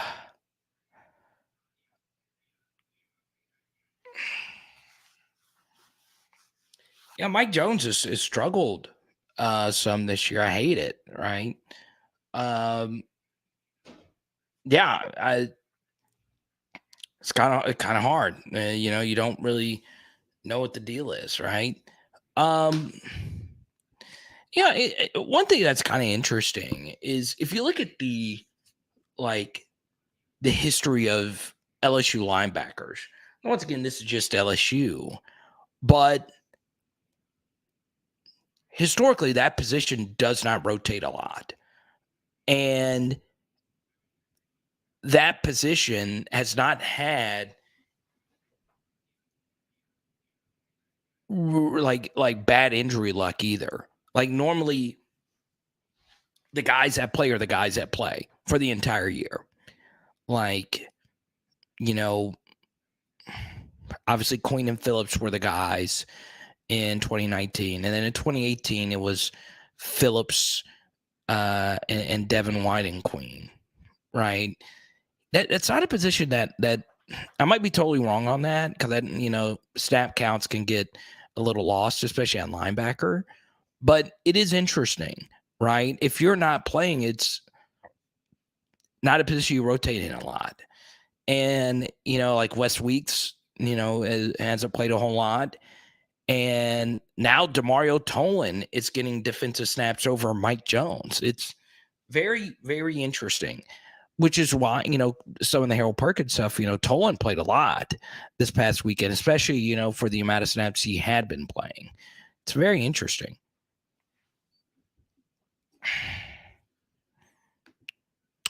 Yeah, if he could have stayed healthy.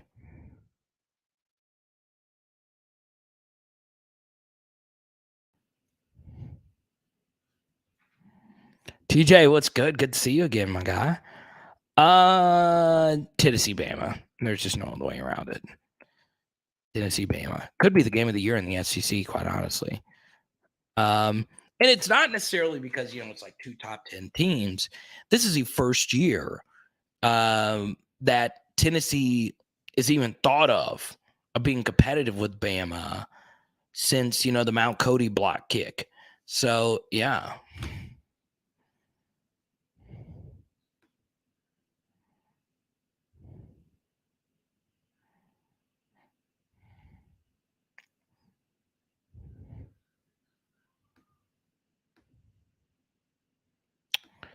All right. We have reached the near 2-hour mark. So, in the next 5 minutes, I will answer as many questions as I possibly can. But if you super chat, we'll keep it going all night long tonight. We might go live tomorrow night. I haven't decided just yet. I kind of want to because we won't be able to on Thursday.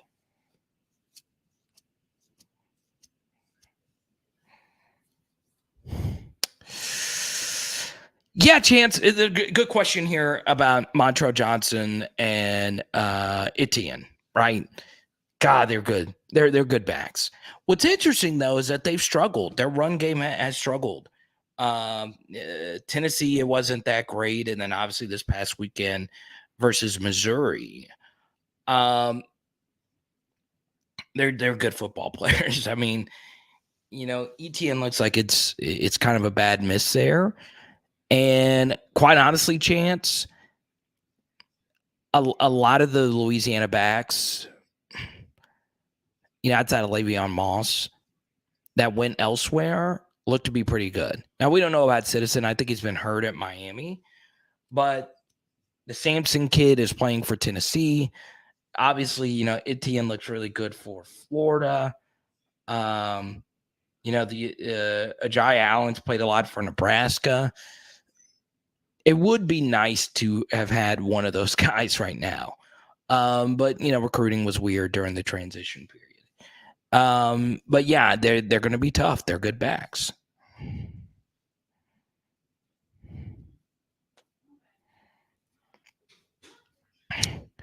Rico, let me know. We were trying to figure that out now. I'm a deep dish pizza guy.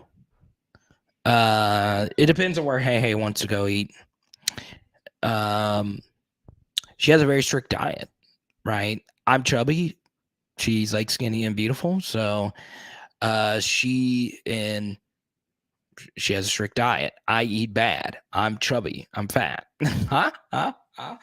So, like I've got to do the deep dish pizza thing, but I'm not gonna lie, that Rotolo's deep dish pizza is fire. I don't know if I've ever had a better deep dish. So I want to go. What is it? Lou Maltini's in Chicago. I think that's the brand. I don't know. Gino's East. Okay, I'll write that down. Get a stuffed pizza. Gino's East.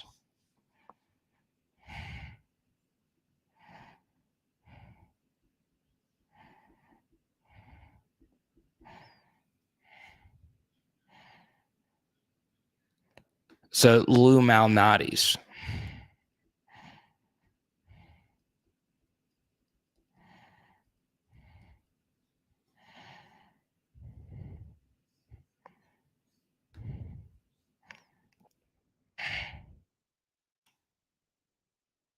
Hey, Eduardo, once you Rotolo's automatically get you. You're like, God, I got to go get a Power Hour LSU shirt after that great dope food suggestion. It makes you say that. I'm telling you. Oh, crap. There you go. Insanity's made the same because been country how many years? Let's see. Oh yeah, I ate it. That's the one I ate at, when I was at school. God. But back then, okay, so this is true. Back then, it's gonna age me. The Calzone Wednesday special was a $4.99 calzone. $4.99 calzone.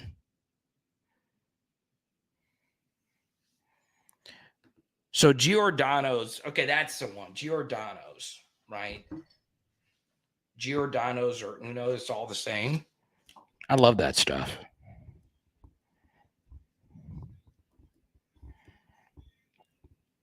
Uno's. I wrote down all four of them. I might just go to all four of them.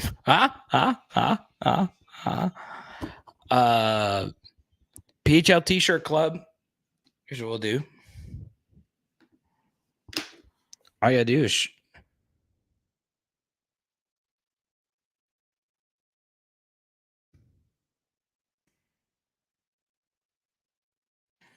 Power Hour LSU on Twitter and Instagram.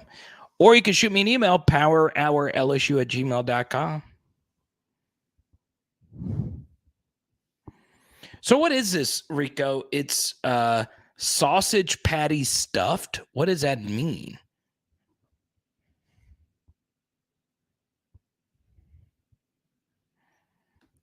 Get that Italian sausage beef sandwich? What is that?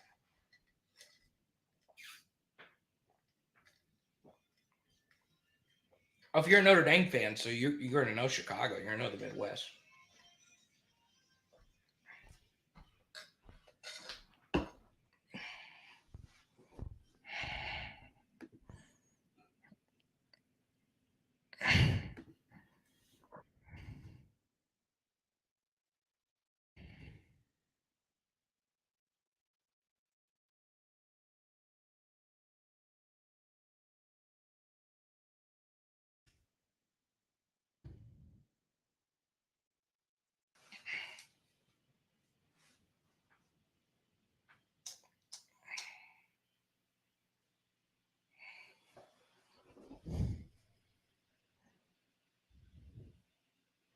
Wait, hold on.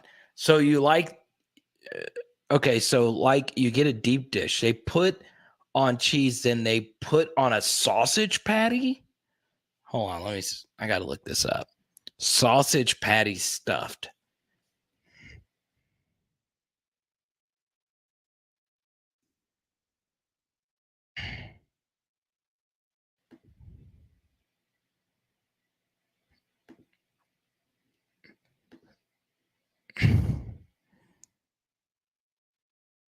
Gino's East.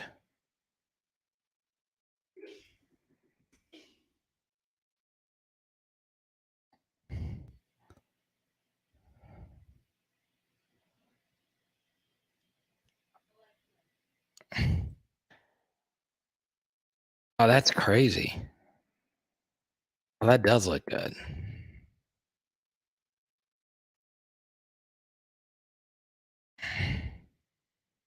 You can't even get them online. They're sold out.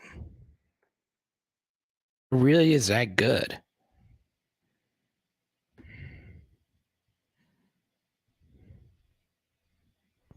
Ah, I see. I see. I gotcha. God, that does look world class. I like that.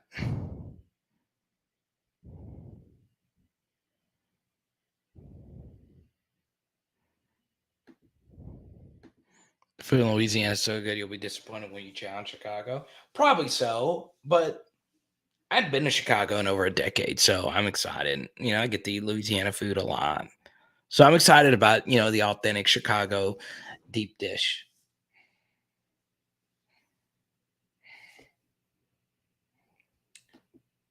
This past weekend, no, I did not go to the Tennessee game.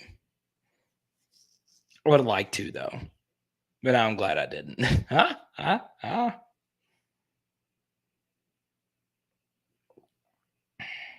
Yeah, we don't know if it was House or Kelly's decision whether or not to play Perk.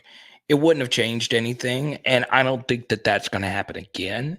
So, it's kind of in the past, but still, you want to play your best players.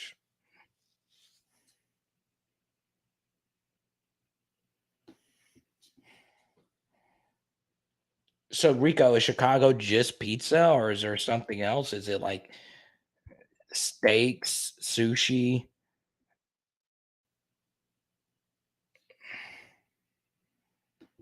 What is this? Gibson's Bar and Steakhouse?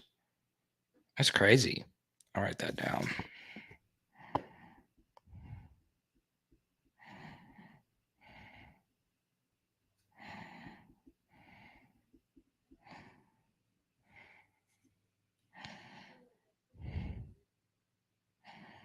Bread pudding.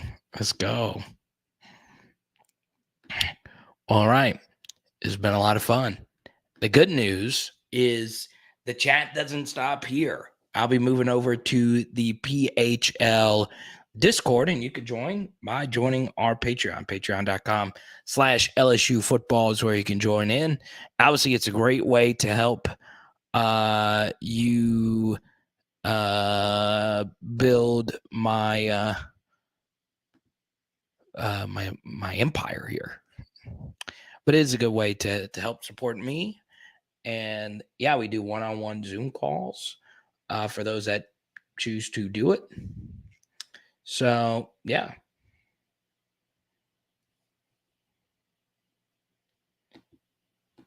Oh, nice Creek. I used to live by there. They are pretty good.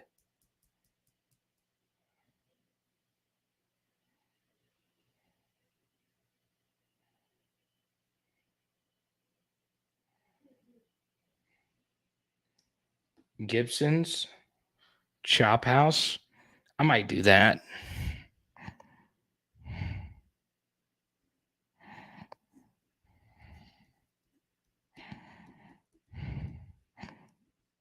Very good.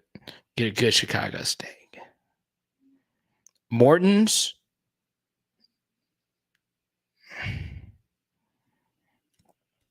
Wait, which one's Jordan's restaurant? Jordan's restaurant is Gibson's. Oh, you waited 2 hours on a table? Yeah, that restaurant's not big. I don't know, Creek, if I would wait 2 hours anywhere in Baton Rouge, right? Unless you were like already drinking or lounging or just enjoying the atmosphere.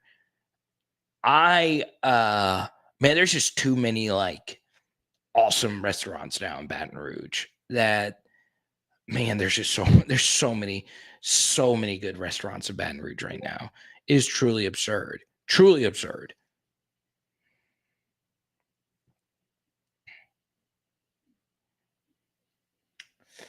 No thoughts on Mbappe coming to Liverpool. All white and the purple helmets. Welcome to the channel, Fonzerly.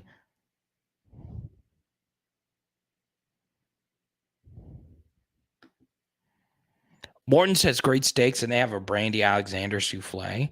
So is it Morton's, like the chain Morton's, like that? There's one in New Orleans?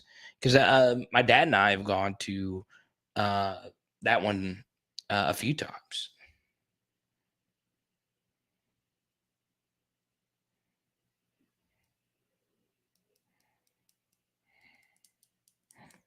I'll come to the 337. The dog? Okay, so that's why I waited. The dog was with you. That's cool. We did a lot of drinking. Hey, there you go. Yeah, Baton Rouge's restaurants are just so great.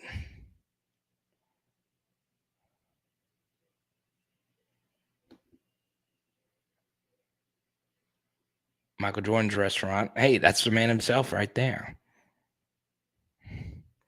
Let's go. What to do? Well, all right, guys. I appreciate it. I'll hang out a little bit. Aaron's here. Once again, yeah, super chats go a long way, but obviously, being a part of the PHL T-shirt club goes a long way as well. I have been to Emerald's before with my pops. It was really good.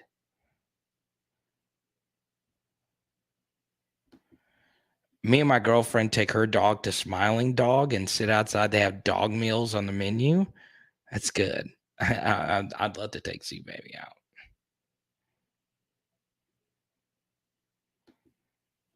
Wait, what? Don't sit with your back to the door in Chicago?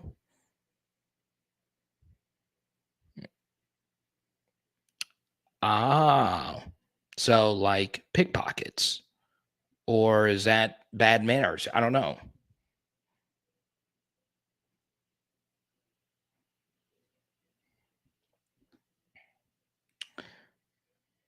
I'll do it if you super chat. No, I'll do it. Go ahead. Tell me what it. I'll give you some.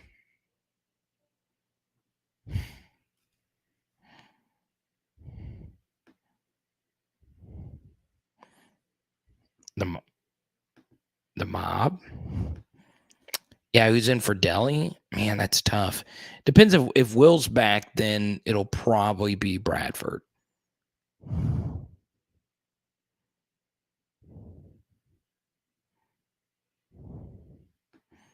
Don't go south of Chinatown.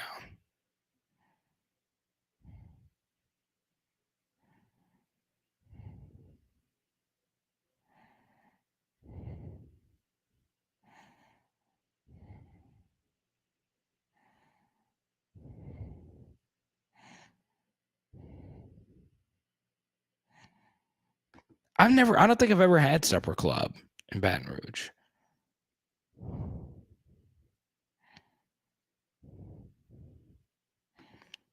That's what I thought you were doing, Blake. We have a few Powerline workers that watch the channel, so stay safe. Obviously, my brother. I know they take good care of you when you do that stuff, but it still doesn't take away like how hard of a job that is.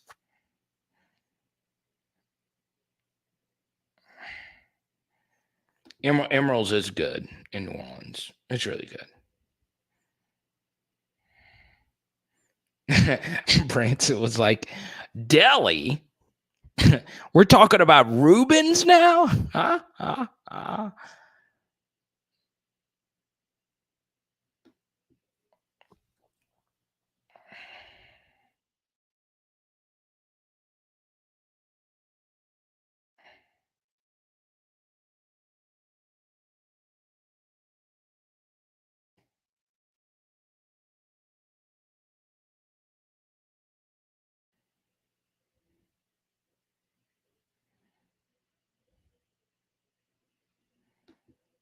All good, man. It'll be waiting for you. That and a bunch of other goodies.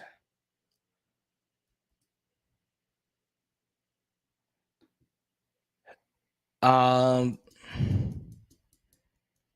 5.5 PPR, 8-team league. How in an 8-team league are your only backs Dobbins and Dillon? I'm serious. Why would you go 0 RB in an 18?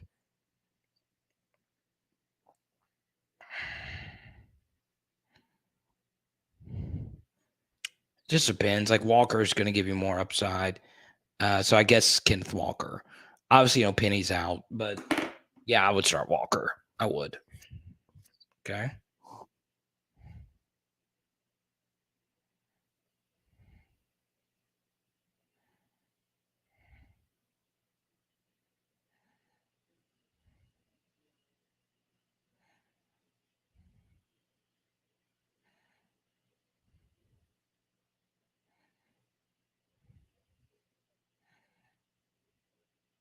Greg Brooks is better than Micah Parsons. Let's go.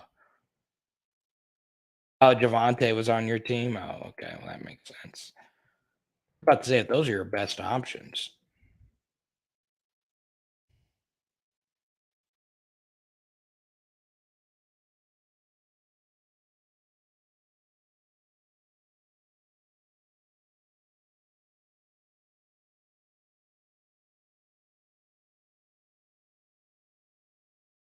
Hey, Hal is asking the big questions here.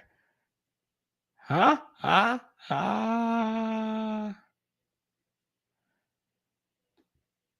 fixed. Hey, Billy, I know that you got to keep the wife happy. Homemade Reubens. That's cool. I love a good Reuben. I will mess up a good Reuben, boy. That's kind of what I need to get in Chicago, like a good deli pastrami sandwich. I had the Cat's Deli in New York City at like 2 a.m. I swear that's one of the best things I've ever eaten in my life. Pastrami sandwich. I love a good pastrami sandwich. I get down. With the strong.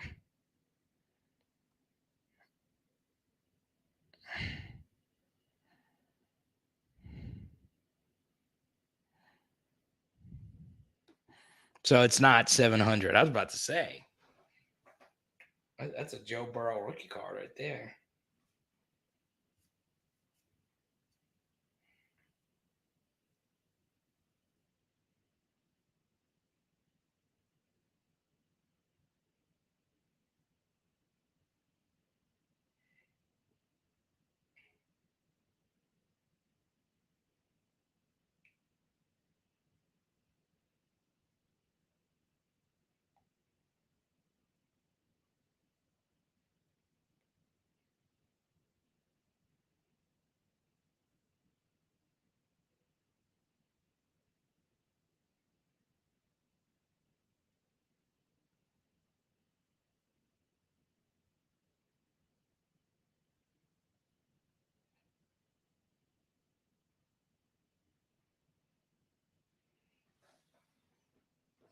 So delis are New York City only. Go to a beef store. Beef store. Exciting, man. All right. We will more than likely see you guys hopefully tomorrow night if I choose to do a live stream. And probably no Thursday night live stream. I will be chatting in the Discord right now. Okay. Now, if you guys can, I actually do have something new I want to share with you.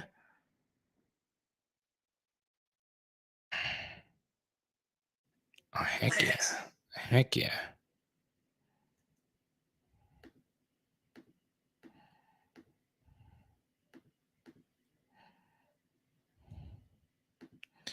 Do you have a brand new SEC channel? Yes, 8,000 subscribers. We did hit 8K, but I'm trying to get my new SEC channel up to 1,000 subscribers. All you have to do is go to that link. Okay.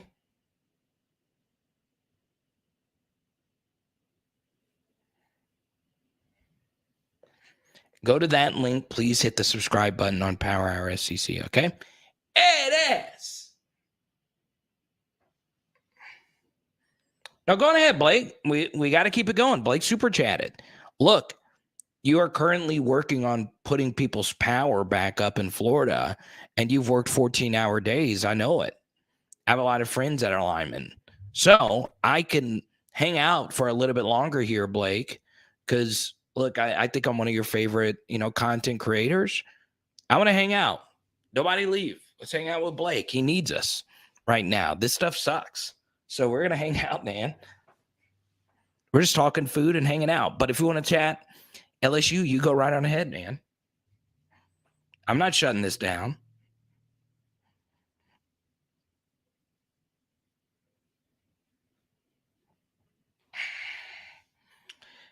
You know what, Pegasus? I haven't. And those are my two favorite people. Well, two of my favorite people. Part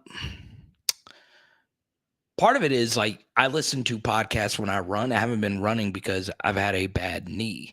So yeah, I got to check it out.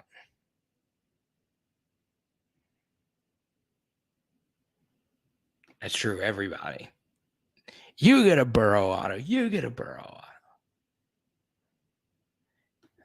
Yeah, Blake. Yeah, I'll tell you this. You missed you that was a good one to miss. You know what? Something else that's very interesting about it, Blake. It's also a good one to miss because you're not going to play many teams like Tennessee. But the bottom line is, Blake, I'm pretty sure you've read and seen YouTube clips. They're number one, a better team than us, but they were better coached, better prepared. They were coming off a bye that obviously helped them, but we should never get blown out. I don't like getting blown out. I don't know how you guys feel about it. I just don't. So, yeah. Zach, it doesn't change a whole lot for me because, I'm not sure if we're stopping them regardless without the special teams mistakes because our defense still played so poorly. Now, did they play bad? No, they didn't play bad. Hendon Hooker didn't play his best either. So the game would have been more competitive if we didn't make the special teams mistakes. Number one, it's not automatic that you're going to make the field goal. Number two, the fourth down play should have worked, but it didn't. Kayshawn tripped on Emory Jones's foot. So I was fine going forward in that spot on 4th and 4. And look, you live with the results. I don't think the initial field goal changes as much as the special teams mistakes early and the missed slant to Kayshawn.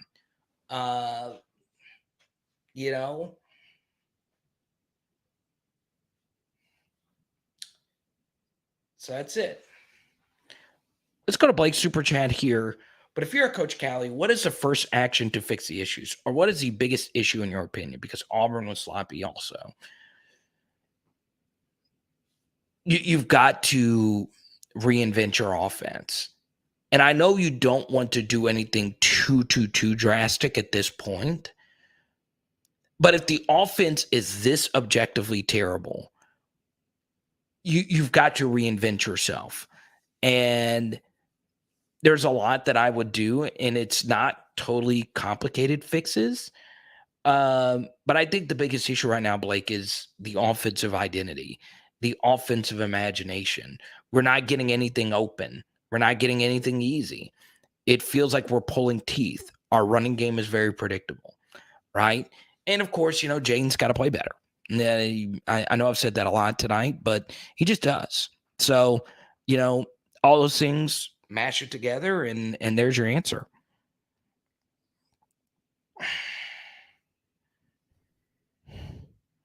Savion Jones needs to start over Ali Gay. Yeah, I don't know. I don't know. I think both of them honestly are very similar players. Neither one of them are necessarily a playmaker. They're a little bit more run and chase kind of guys. I thought Ali Gay had some rough patches, but he also had, a few plays here or there versus Tennessee. It wasn't his best game and it wasn't his worst. But him and Savion, they're fine players, but they're not necessarily difference makers, if you will. Right?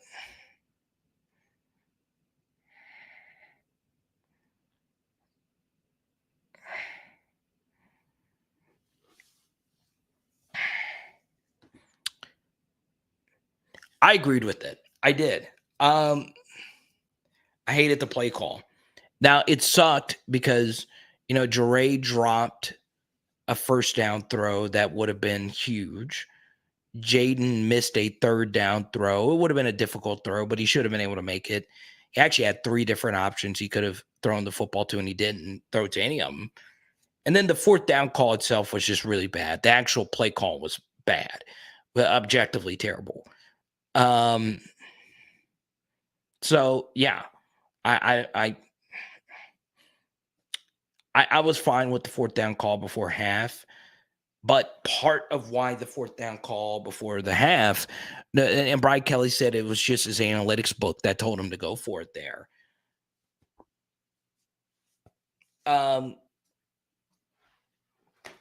Part of it is because we were down by 13 and they were getting the football first to start the second half. So, yeah. What's up, Victor? Good to see you, man.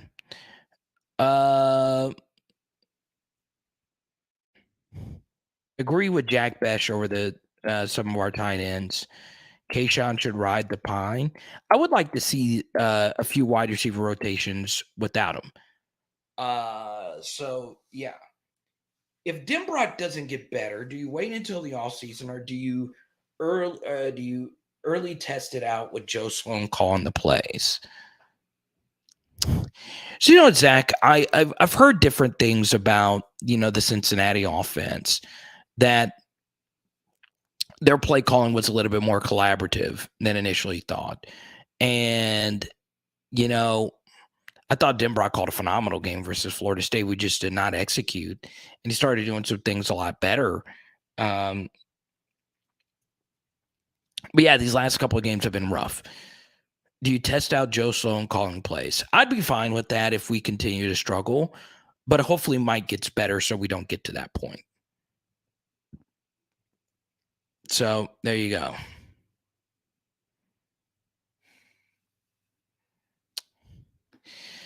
Yeah, Pegasus, I don't know. It's tough to say. You got unlucky with the spot. I thought, hey, we're at home. That's a very subjective spotting when you hold the football out and you fade out of bounds. So, yeah. No, Blake, I'll stay up late for you, man. You got my email, buddy.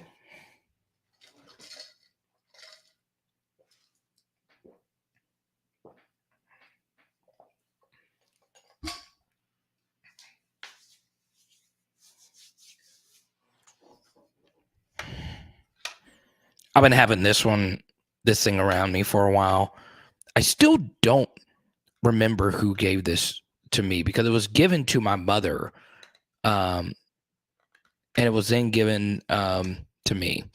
This LSU coin with Operation Iraqi Freedom. That's cool, man. This is something that an actual soldier wore or had in his stuff. That at least that's what I thought. It's crazy.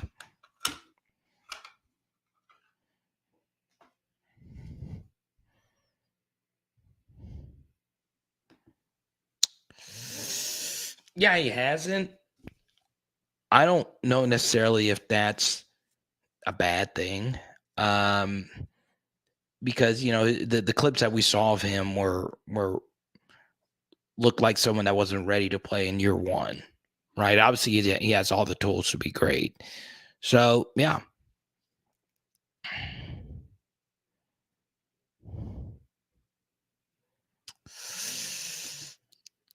Yeah, I wouldn't do that because Coach Polian was fine as a special teams coordinator at Notre Dame. I think it's harder to have special teams units with the 65 players we have on the roster. And I think one thing that needs to be said about the 65 scholarship player thing is, and I'll say it, and it's going to come off bad, but that's fine because sometimes, that's just how questions need to get answered. Polian does need to do a better job. I do think the biggest mistake was the biggest mistake he's made up to this point has been not adjusting the field goal block teams versus Florida State.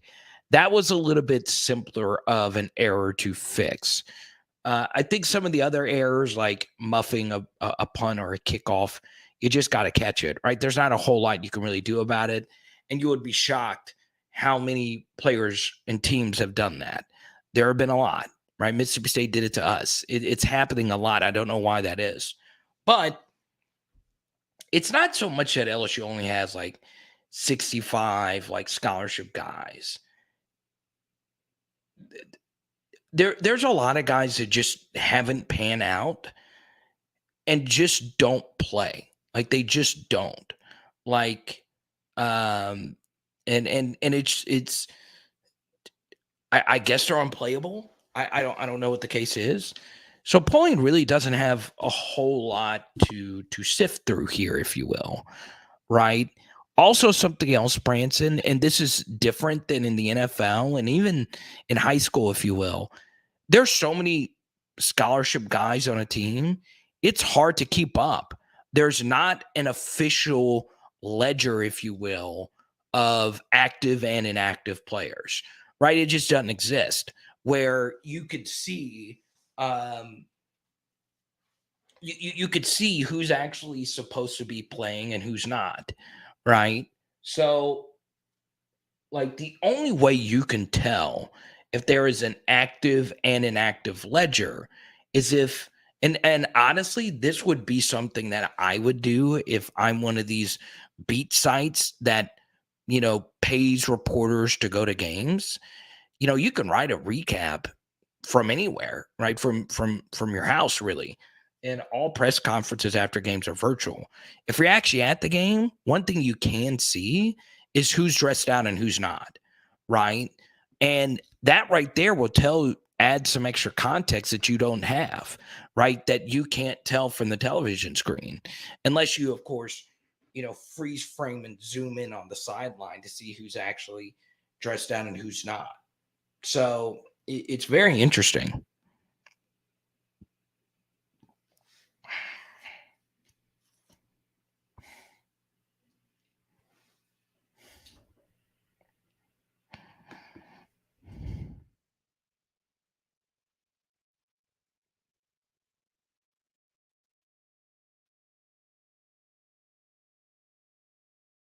Hey, Victoria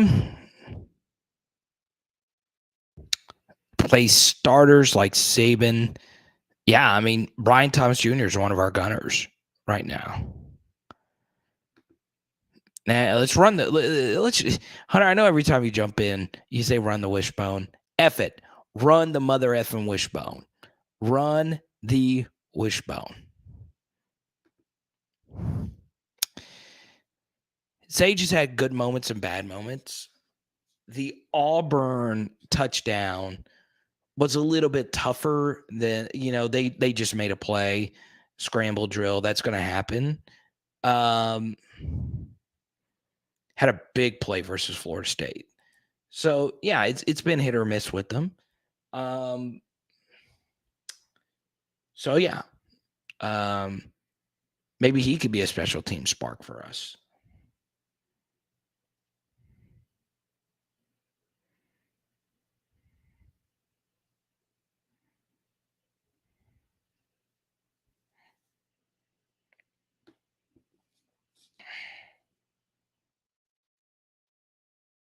Once again, as far as the special teams thing is concerned, can't say it enough. The most underappreciated LSU player will be Avery Atkins. Number 18, a leader, fake specialist, kickoff specialist. He was our punter last year. He lights people up. And man, he's truly special. He was truly a transcendent kickoff specialist. And his story is just incredible. He was like an all-state, like legendary soccer player at Alabama. He's crazy.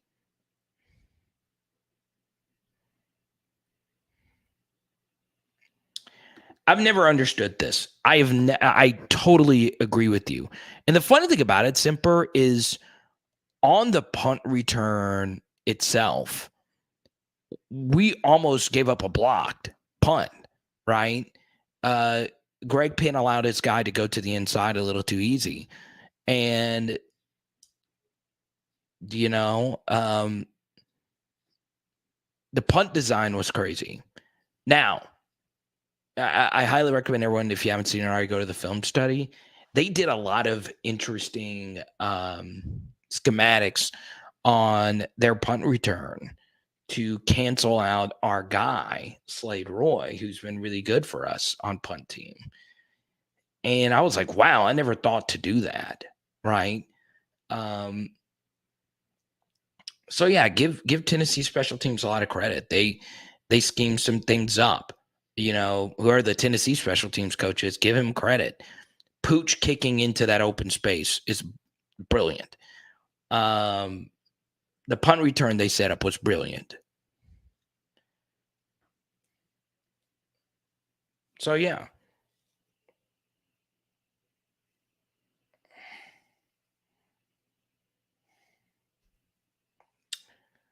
All right, Blake, let me know. I'm going to go ahead and sign off here. Appreciate these last super chats in from Zach. Can't wait to go on the helicopter ride.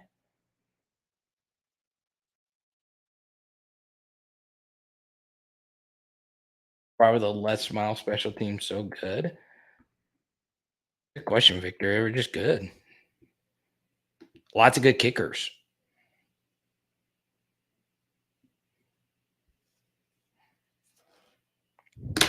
All right, here's what we're going to do.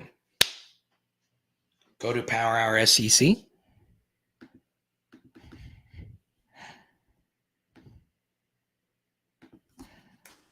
So subscribe. My videos have tanked on that channel. I cannot get views now. Could be that I've gotten chubby. I don't know. But yeah, go ahead and check it out. It is Power Hour LSU. Bam!